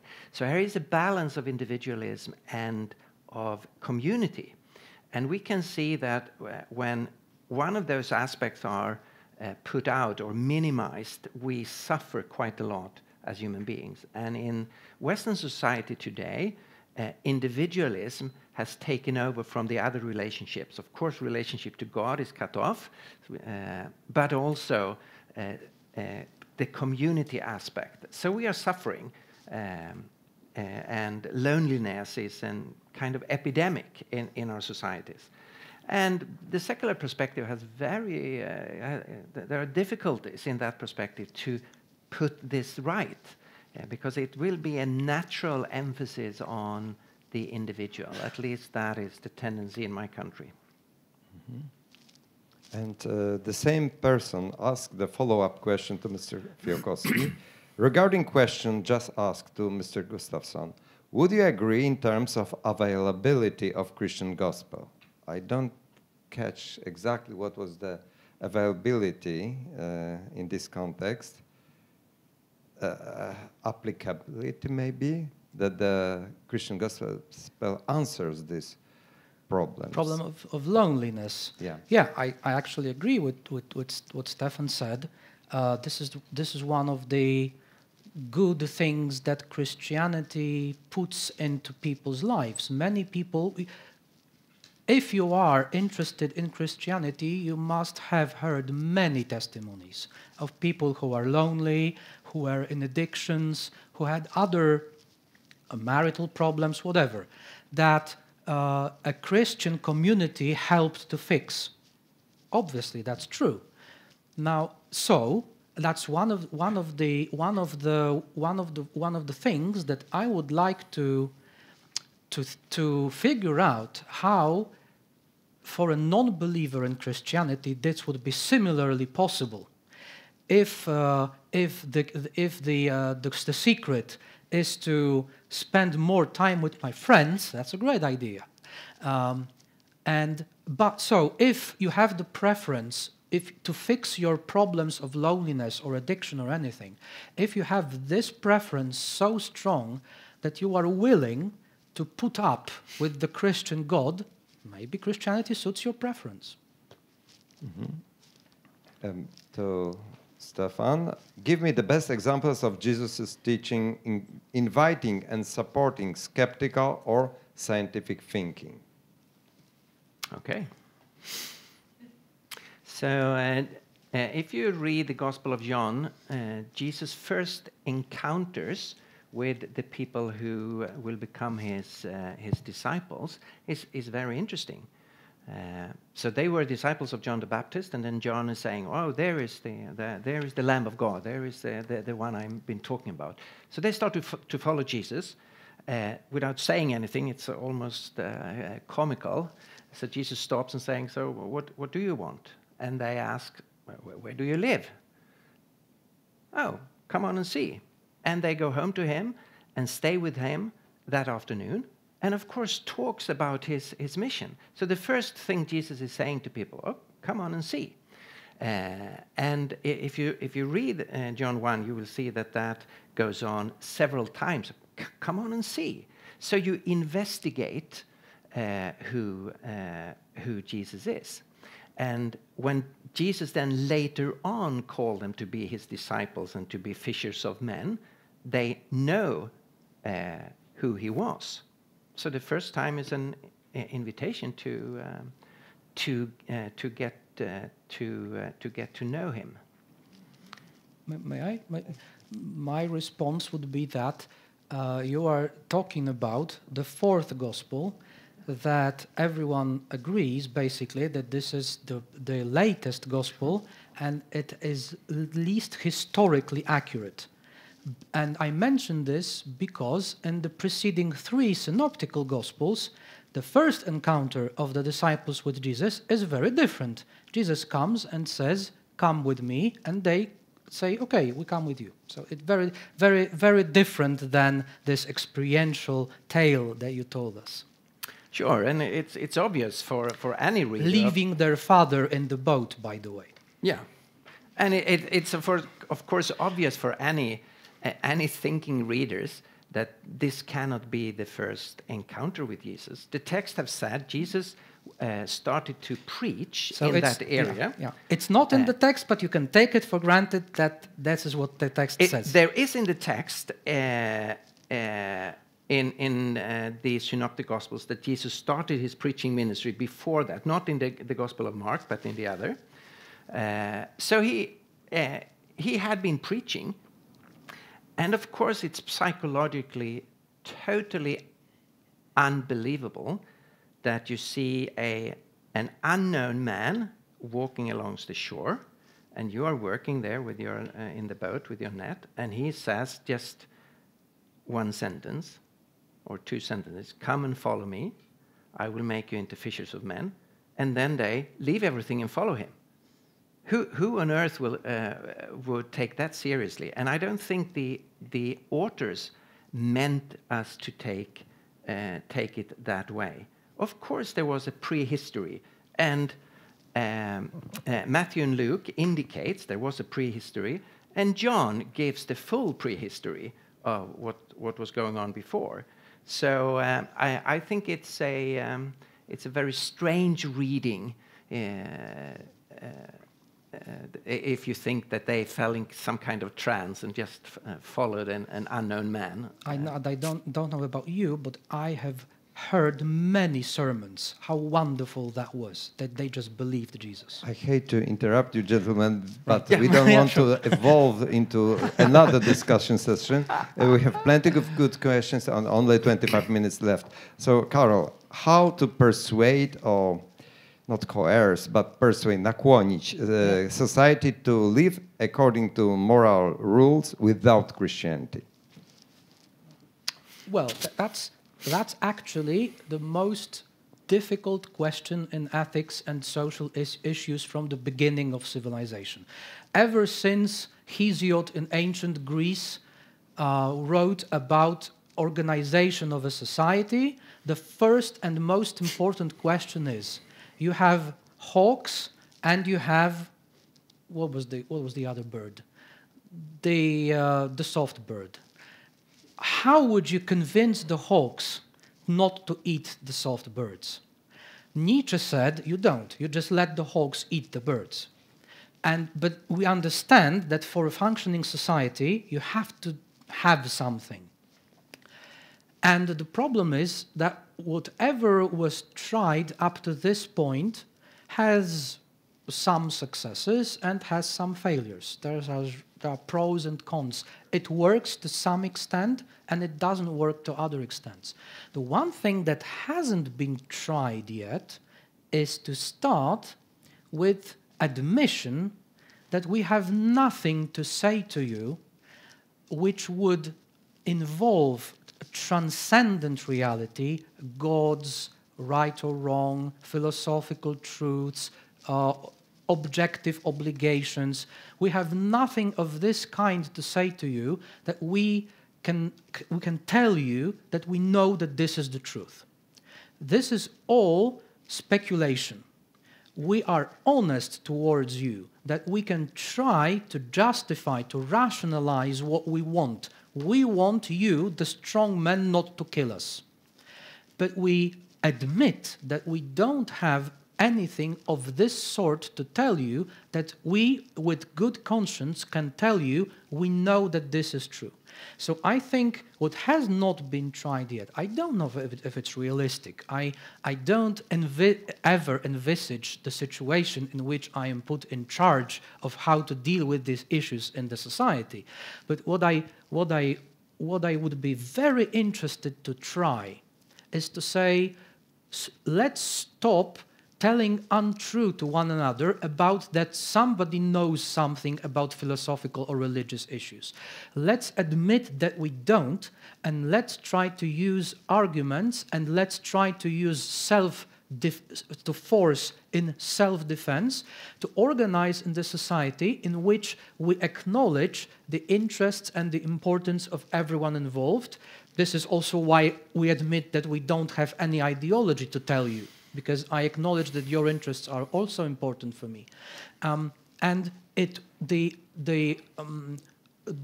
what gives me encouragement in that it works in everyday life.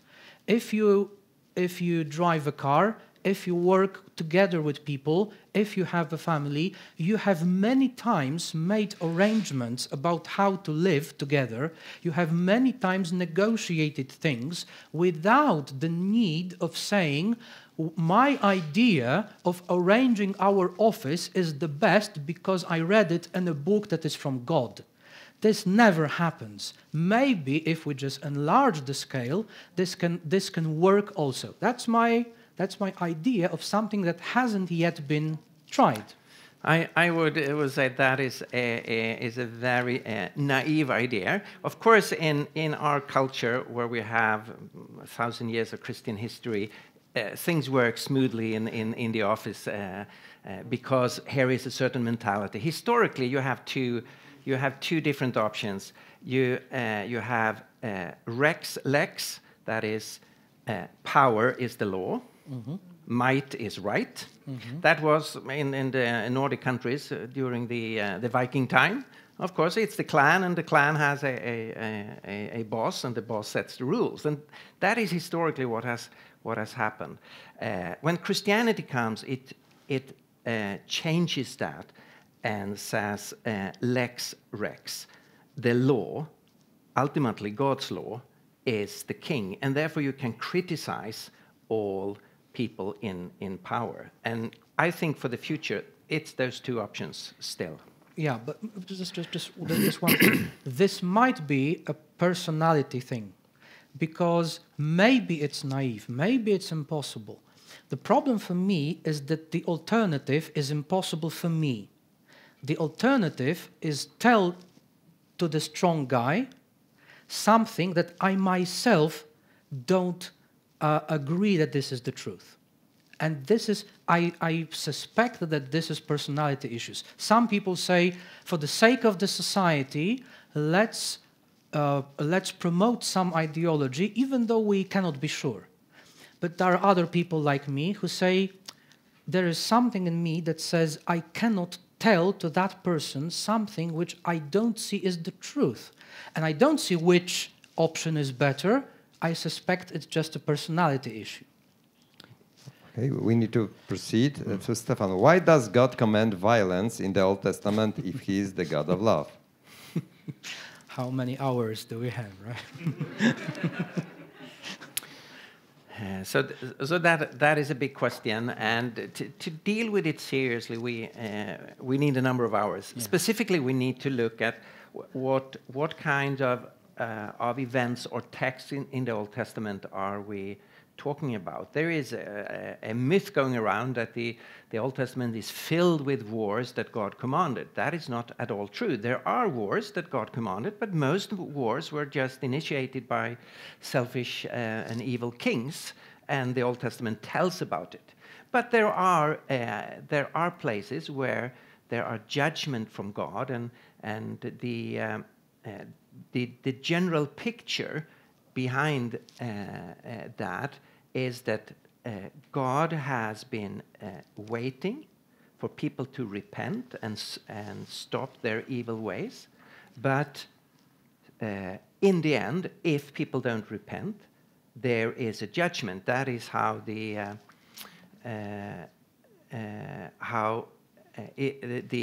when the Israelites are taking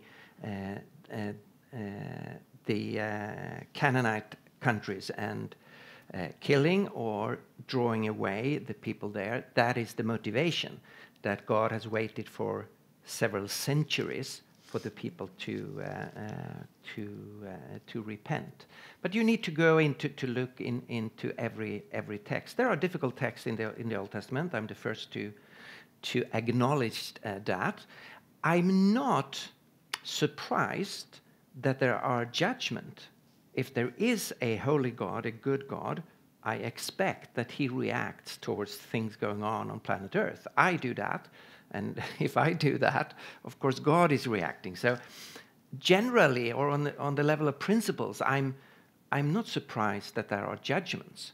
But then there are questions of how that judgment is carried out, and there are some texts where you wonder what is the motivation behind, because it's not clearly given. In some places it's clearly given to the reader. Other places you have some questions. Maybe the same topic for Karol. Do you think that the world would be better without Christianity, if Christianity never existed in history? And the second question, on what basis do you choose quote-unquote good things from Jesus' teaching? The second question is very simple. I don't see any other basis for choosing for your life what is useful and what is valuable in any ideology or religion or philosophy. I don't see any other basis than whether or not it serves the goals that you have. I don't see, if anybody approves that we have any way of knowing the objective right or wrong, I would be very interested. But until that happens, and people have tried for a couple of thousand years as of now, I think you have what the best option that we have is you have your goals, you have your preferences, you have things that you want to do with your life for yourself and for other people, and you look for what seems to work to help you achieve those goals. That is what I mean by valuable things in Christianity, for example. The question was about good things. I don't think I said good.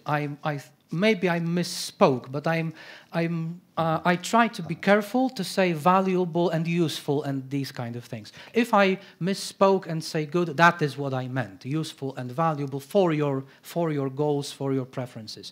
And the first question was about whether or not the world would be better if Christianity never existed.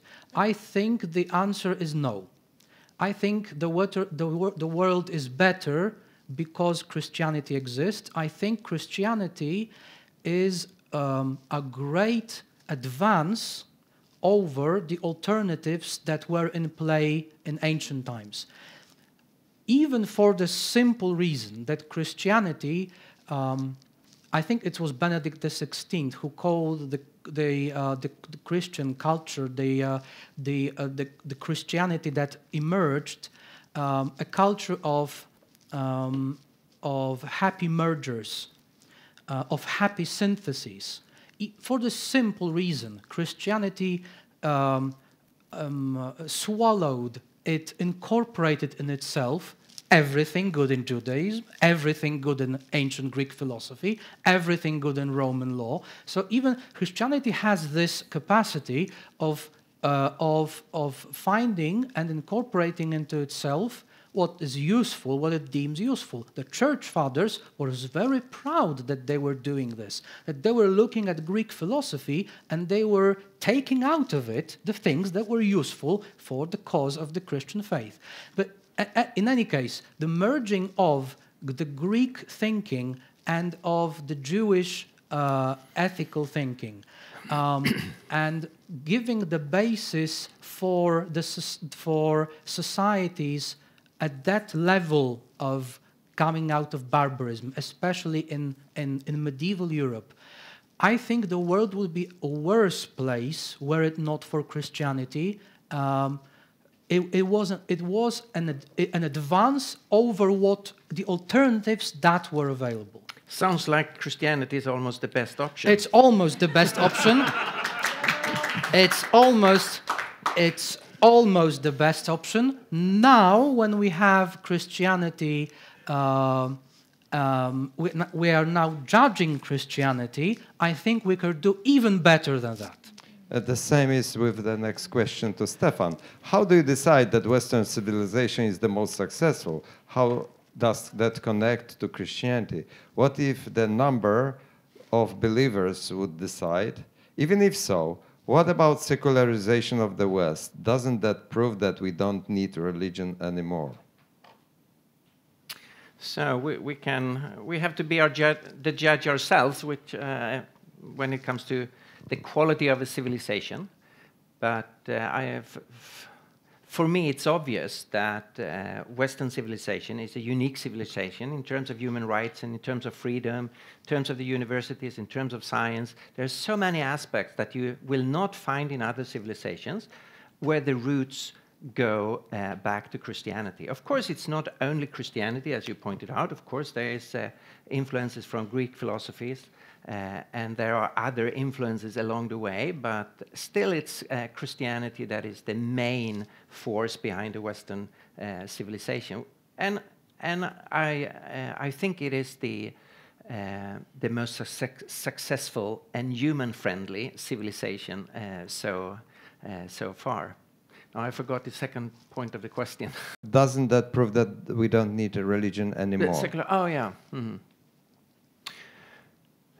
No, I don't think so. It's not like the secular perspective is replacing Christianity, and now our culture is moving even higher and better.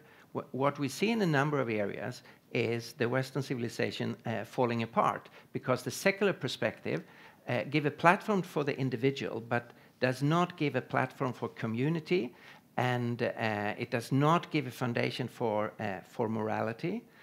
It does not give this long-term perspective you have in Christianity, where you can think long-term of history and of the future, but you will have a focus on what is here and now, the present, which of course is important.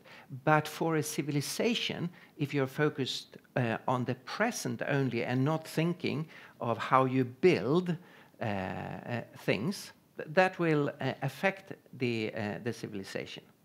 And for example, human dignity that I have been talking about so many times, the secular perspective does not give a foundation for that.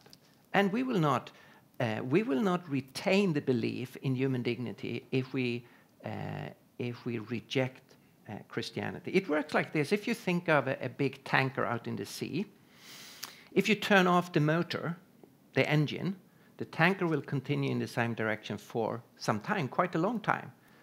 Because of the energy. But sooner or later, the tanker will start to drift because there is no engine any longer. The Christian faith has been the engine of the Western civilization for 2,000 years, some places 1,000 years in other places, but still it's been the engine. For the last 1 or 2 centuries, the intellectual elite turned off the engine. The culture continued in the same direction, mainly. But what is happening now is that the ship is starting to drift. We have no direction any longer, because now the engine has been turned off for so long time, and the secular ideas are starting to creep into the mindset of the population, not only the intellectual elite as it was during the Enlightenment time. Question from organizers. It's a suggestion to you. Probably you will repeat some of your previous ideas in your closing statements, but questions are so interesting and our perception is fading. So maybe we can skip closing statements and continue with questions. Oh, how about doing both? My closing statement is important for me. Ah, okay. If you are so emotionally attached to your... Okay, so let's continue with questions as long as we are able to stay in this facility. To Karol. When you made statement that Christianity failed, aren't you obligated to prove that thesis? Oh no, it's just simple reading of statistical data. If it's wrong, then I'm wrong. But we don't have any better source of data. The numbers, and Stefan also talks about it in his work. The numbers of believers' attendance, commitment are declining. I'm just referring to that. To Stefan. Karol's argument seems to work regardless Christianity is actually true or not. Do you consider your points valid for somebody who does not believe, or if it's not true at all? Does not believe Christianity, or if it's not true at all? Do you consider your points valid for somebody who does not believe, or if it's not true at all? Absolutely, I consider it valid, regardless of what your belief is. So what I presented is a challenge for you to think or rethink or evaluate your belief. So I've argued that there are a number of issues that are best explained within the Christian faith. So we talk a lot about the cultural issues, but I talked about what we today know about the universe. I talk about what we know about ourselves as human beings. I talked about history, what we can know about what has happened in history by studying historical documents. And I talk about the existential reality of being a human being. And those issues are relevant regardless of your current position, what you believe to be true. And I presented that as a challenge to consider the Christian faith. I think those 5 areas I pointed out are pointers in the direction of the Christian faith, that the Christian faith could actually be the truth about a reality. But excuse me, by your own admission, if somebody lacks the foundation, the whole system doesn't work. No, I don't follow what you mean. You keep saying that if you don't accept the foundation for the norms, the whole system collapses sooner or later. So you have to believe the Christianity to be true in order for your system to work, don't you? If you don't, the system will run out of steam, like the ship. Now you're talking about sociology. So my point... In private life also. My point is that Christianity makes a number of claims about reality, that there is a God, that we are created in his image, there has been a fall, something has happened in history, and so on. So that is objectively what you find as claims within the Christian faith. And then you have a reality. We live on this planet Earth. We are human beings. We experience things. We have to make choices. We are forced to try to understand good and evil and so on. And my argument is that you can compare the claims of Christianity, of what kind of world this is, with the actual world and your own life. And my argument is those 2 things fits better together than if you put up another series of claims like naturalism or Islam or Greek polytheism or so on. So it is to make a comparison between what a worldview, a philosophy are saying about the world and how you yourself understand that word. Does it fit or not? A question to Karol, 2 questions. What is the alternative to Christianity? Please elaborate, but from me, please elaborate shortly. But second, if there is a God, is he good? I think I have been speaking about the alternative the whole night. The alternative is try to find and pick whatever seems to you that will work to further your interests and your preferences. That's the alternative. If you think the alternative is another religion, if you think the alternative is atheism, if you think the alternative is another philosophy, my message, my proposal to you is, my life experiences, it's not a good idea to think in this way of blocks of worldviews. This is not the best option that we have, to think in this way of this naturalism, pantheism, polytheism, these blocks of ideas, these packets of ideas. That's not the best option, I think. And if God exists, is he good? I think we don't have enough hours to elaborate on that. My impression after reading the Bible and trying to live the Bible for many years is that God, by his own standards, of course we are if God exists, in the God's universe, we are nobodies to tell God what is right or what is wrong. So the only sensible thing to do is to apply his own standards.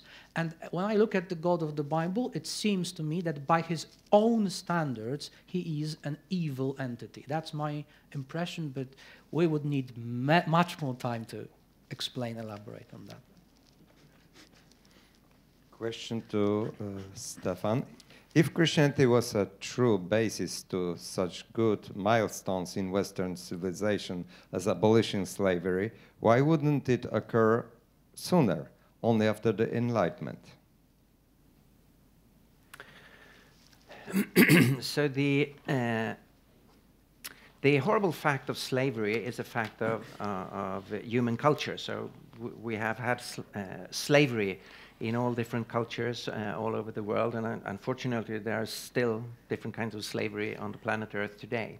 What happened when the Christian gospel started to be preached was that a new message was heard, and slaves were elevated to the same position as free persons because they were created in the image of God and they were one in Christ. But of course Christianity, as a small movement from the beginning, couldn't abolish the whole slave system in the Roman Empire. That would have been impossible. But gradually slavery was minimized and was in many places get rid of. Then it came back during what the transatlantic slave trade, which was really horrible. It was not abolished by the Enlightenment, it was abolished by evangelical Christians who for decades fought against this horrible evil of slavery. So it's a more complex story than we often hear. To Karol, you have suggested that the degradation of the Western civilization is at least partly to the failure of the underlying Christian base. Can you comment on a reverse hypothesis, namely that the civilization gradually fails just because, underscored, it has generally abandoned its Christian roots? Yes, maybe. That was not my point. My point is that Stefan is proposing Christianity as the solution to the problem.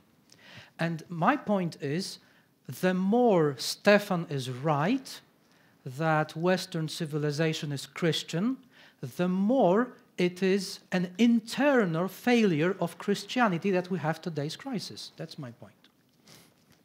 And second question, today you have suggested that in the Christian worldview, quote, hell is a wonderful expression of God's love.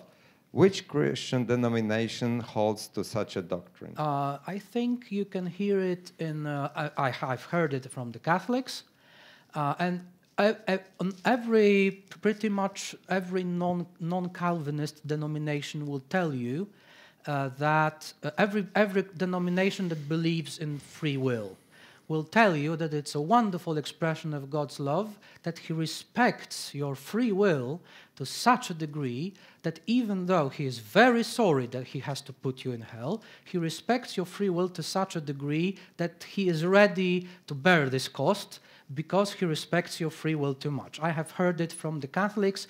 Every non-Calvinist denomination is able to put things this way.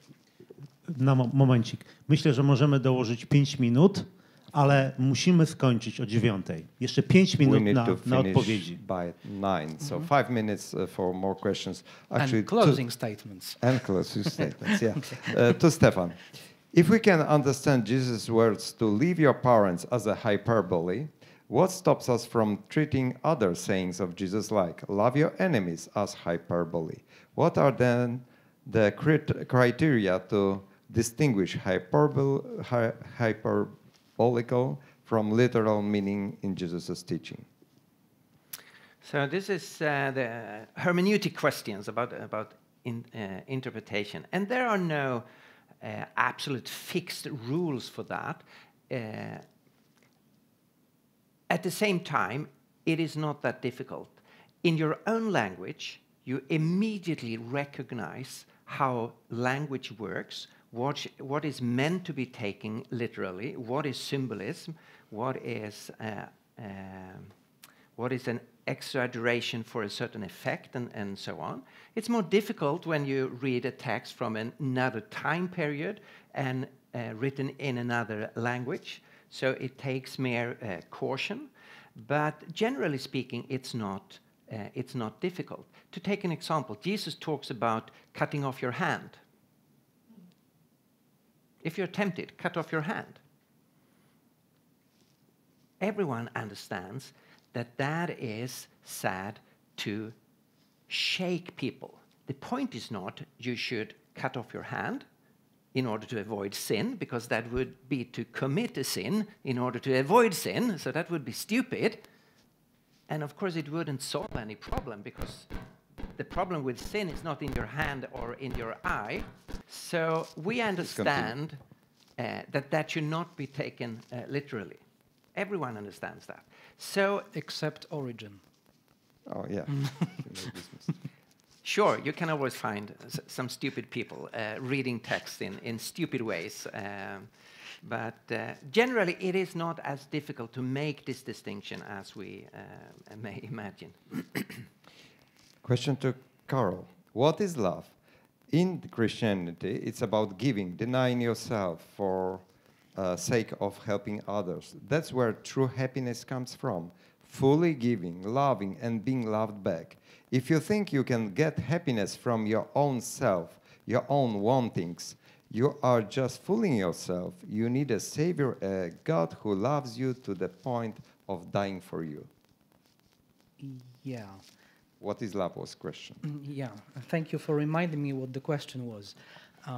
I think that the definition of love that Christians operate by is a good one. I think it captures important things. For example, many people, what I was taught as a Catholic, that love is the consistent will to bring good to the other person. Now, there are a number of useful things about this definition. For example, it is an act of will of a person, not an emotion. I suspect, I have the impression that many troubles that people have is to confuse these things and confuse being in love and falling in love with love. So that's why when Christians are saying that are speaking about love, there are misunderstandings. But the Christian definition of love is an example of a thing to contemplate and to think about, because I think it captures something important, that it's not enough to feel good feelings about the other person because they fade away. In order, for example, to build a lasting relationship, you have to have some skills, you have to do some work, you have to do some investments to keep this persistent will of the good of the other person in the relationship, even though you do not feel in love with that person anymore. So and so on. So this is the kind of wise things. And it so happens that I have the impression that in our culture, the only community that you can hear this kind of things are the Christians. And I regret that, because I think everyone would benefit from it. The two last questions, because there are more to Karol, but we need to be fair. We started with Stefan, so it will be last of yours. Staszku, nie zdążymy dwóch pytań. Zostało 10 sekund. How about how long are your closing statement? 10 minutes? 10 minutes. Okay, just answer briefly. If Christianity is the best option, why kids are forced to believe in it? They shouldn't. That's horrible. Agreed. Of course, in a family, parents influence their kids. So if you have secular parents, they will influence you with a secular perspective. If you have Christian parents, they will influence you. But you need to be given freedom as both as a kid and even more important when you are older, that you're not forced into certain religious beliefs, philosophical beliefs, or secular beliefs. And to Karol, do you really believe that you are not making any statements of thesis? Don't you think that Christianity is not the best option? Czy nie uważa, że chrześcijaństwo nie jest najlepszą? I think I understand, yes. You gave reasons why Christianity is not the best option, but why regulation of slavery, challenging to abandon family, and chosen election some people for salvation shouldn't be the best option. Aren't your thesis or claims about lack of making thesis is not just a shrewd trick avoiding the responsibility, intellectual responsibility? Very complex. Yeah, sure. Notice the difference between what I'm saying and between what I'm saying and what Stefan is saying. Stefan is saying, I know the truth, reality is in this way, you should accept what I think. I'm saying, I don't know what reality is like. I'm saying, I have the impression that probably the answer to the question of today's debate is no. I share with you my opinion, and it's up to you to do whatever with that opinion, whatever you want, because I do not know about objective reality a bit more than you do. And that's the difference. Well, you didn't frame my position in the right way. I started to say we're all believers, which means I believe. So I presented what I believe, and I challenge people to think through their own beliefs and what reality, how this reality is. I'm not claiming kind of objective knowledge about absolute truth. You don't? No, I started out saying we're all believers. You don't believe that Christianity is objectively true? Sure, I believe. You don't believe that it's objectively good for a person to become Christian? Absolutely, I believe it's objectively true, but that is not how you describe it. I think we can thank you for this part, and yeah, please. The first person who gives the closing statement will be Stefan. You started, you finish. Okay.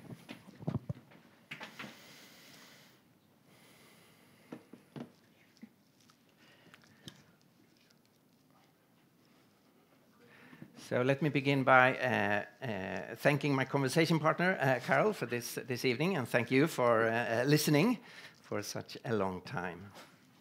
In a recent survey in Sweden showed that 35% of young men say that felt their life was without meaning. So it's an epidemic of the feeling of meaninglessness of life. And that follows logically, if you take out God from the picture, that the meaning of life will disappear. There will be no ultimate meaning with our existence, because no one has meant anything if there is no God. This was captured very powerful by Lawrence Krauss, world-famous cosmologist and atheist. In his book, A Universe from Nothing, he said this, listen, we human beings, we are more insignificant than we could ever have imagined. That is one of the darkest statements I've ever read. We are more insignificant than we could ever have imagined. We don't mean anything in this cosmos. It's not a coincidence that the message of the first Christians were called gospel, which means good news, because it claims the opposite. Namely, you are more significant than you could ever have imagined, because you are created in the image of God and you are loved by God. And this means there is meaning to human existence. Loved by God, not as a sentimental feeling, but in a much deeper and more personal way, God's love for us as individuals is formulated like this in Paul's famous letter to the Romans. But God demonstrates his own love for us in this. While we were still sinners, Christ died for us. God has paid a high price for you and me in order to open the way for us to become one of his children. If we would vote for the most important words in our language, words with deep significance for us, I'm quite sure we would have words like these at the top of such a list: love, compassion, forgiveness, mercy, goodness, beauty, hope, and meaning. According to the Christian faith, all those words signify something real and can become a reality in our lives, because all of them are grounded in the existence of God, who is the source of all these things. You take away God, and those words become just sounds and syllables without lasting significance. Tonight I have argued that the best option we have is the Christian faith when it comes to understand the reality we all share. My 5 arguments were cultural arguments of the European civilization, scientific arguments from the Big Bang and the fine-tuning and the DNA, the information in DNA, anthropological arguments from the human dignity, human freedom, and the question of morality, historical arguments, focusing on the historical person of Jesus and his resurrection, and the existential arguments of the hopes and needs that we share as human beings. Of course, I'm not claiming that you must share those needs, but most people have those needs, and the gospel addresses those needs. The best way, if one wants to go further and investigate the Christian option, is to study one of the Gospels, the historical source material about Jesus of Nazareth, to study his life, his teaching, his claims about himself, his miracles, his death and his resurrection, and what he offers. I think that is the best starting point for anyone who wants to go deeper in an investigation of the Christian faith as an option. Thank you.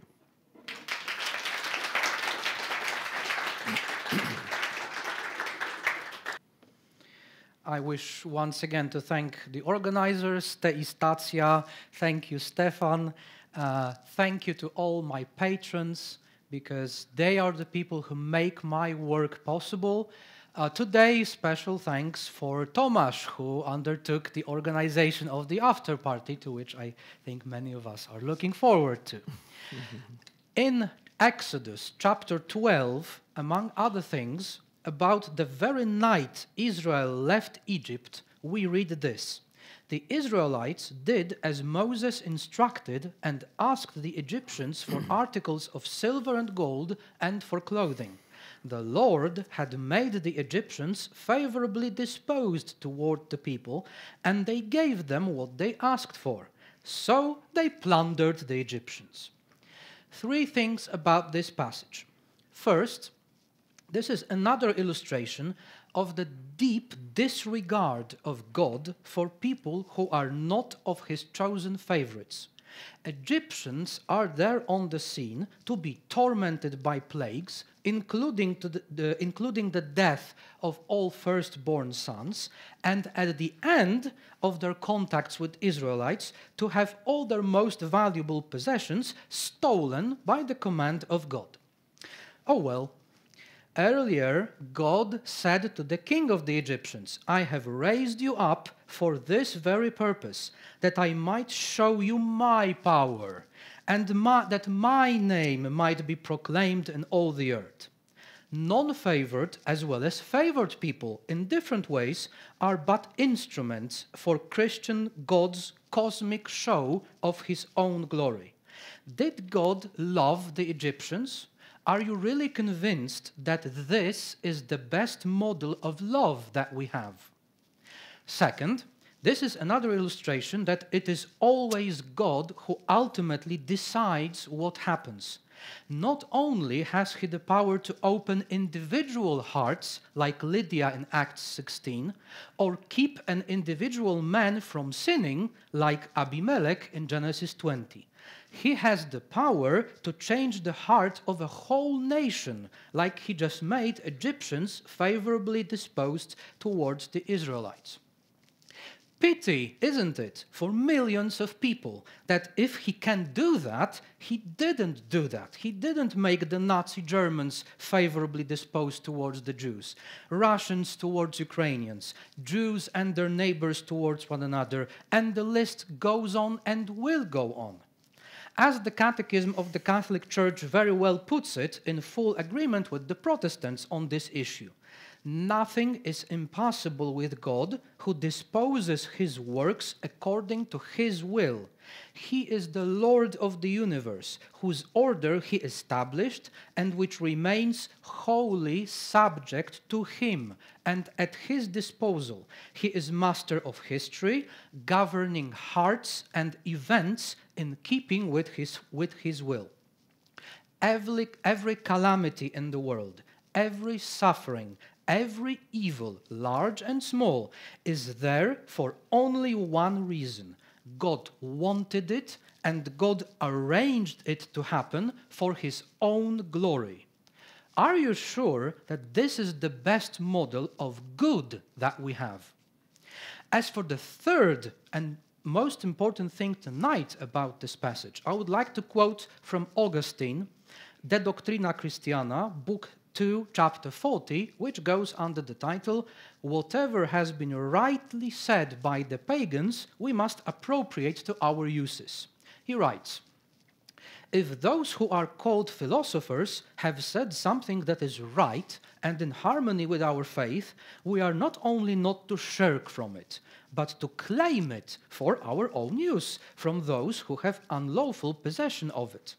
For, as the Egyptians had not only the idols and heavy burdens, which the people of Israel hated and fled from, but also vessels and ornaments of gold and silver, and garments, which the same people, when going out of Egypt, appropriated to themselves, designing them for a better use. In the same way, all branches of pagan learning have not only false and superstitious fancies and heavy burdens of unnecessary toil, but they also contain instruction which is better adapted to the use of the truth and some most excellent precepts of morality. Now, these are, so to speak, their gold and silver. These the Christian ought to take away from them and to devote to their proper use in preaching the gospel. Their garments also, that is, human institutions, such as are adapted to man's life, we must take and turn to a Christian use." Unquote. I don't see any reason why we, people who are leaving the Christian religion, both in the culture and in our private lives, why we couldn't or shouldn't do the same with Christianity. Take its most valuable elements and put it to such use that we will recognize as better for us and for our societies. If you think Christianity is stupid, it's not worthy of your attention, and it has nothing to offer you, I encourage you to take a second look at it. Taking everything into account, Christianity might be one of the stronger contenders for being the best option we have. It contains many of the most valuable ideas, instructions, and precepts of morality. If you still believe that there must be something more to life, that you need a sense of meaning in life, that you need to have a worldview and to belong to a community of like-minded people, sure, explore Christianity. Maybe one of the many only true churches will succeed in convincing you that their self-centered God will care to attend your needs. It seems to me quite obviously better to be a Christian than to be a lonely, bitter, cynical, unhappy person lost in life and almost naturally hurting other people in that situation. But Christianity is not the best option that we have. What could be better? Taking out of it only the best it has to offer and leaving behind all the worst. Adding the clever, wise, and useful things that you learn from Christians to clever, wise, and useful things you are open to find in any religion or philosophy, wherever you can find them, and combining them in such a way as to craft such a life that you, not me, not Stefan, you will be able to admit to yourself until the very end, this is the best option of how I could have lived that I have had. This is my heartfelt wish, whatever your decisions are, for Stefan and for all of you. Thank you.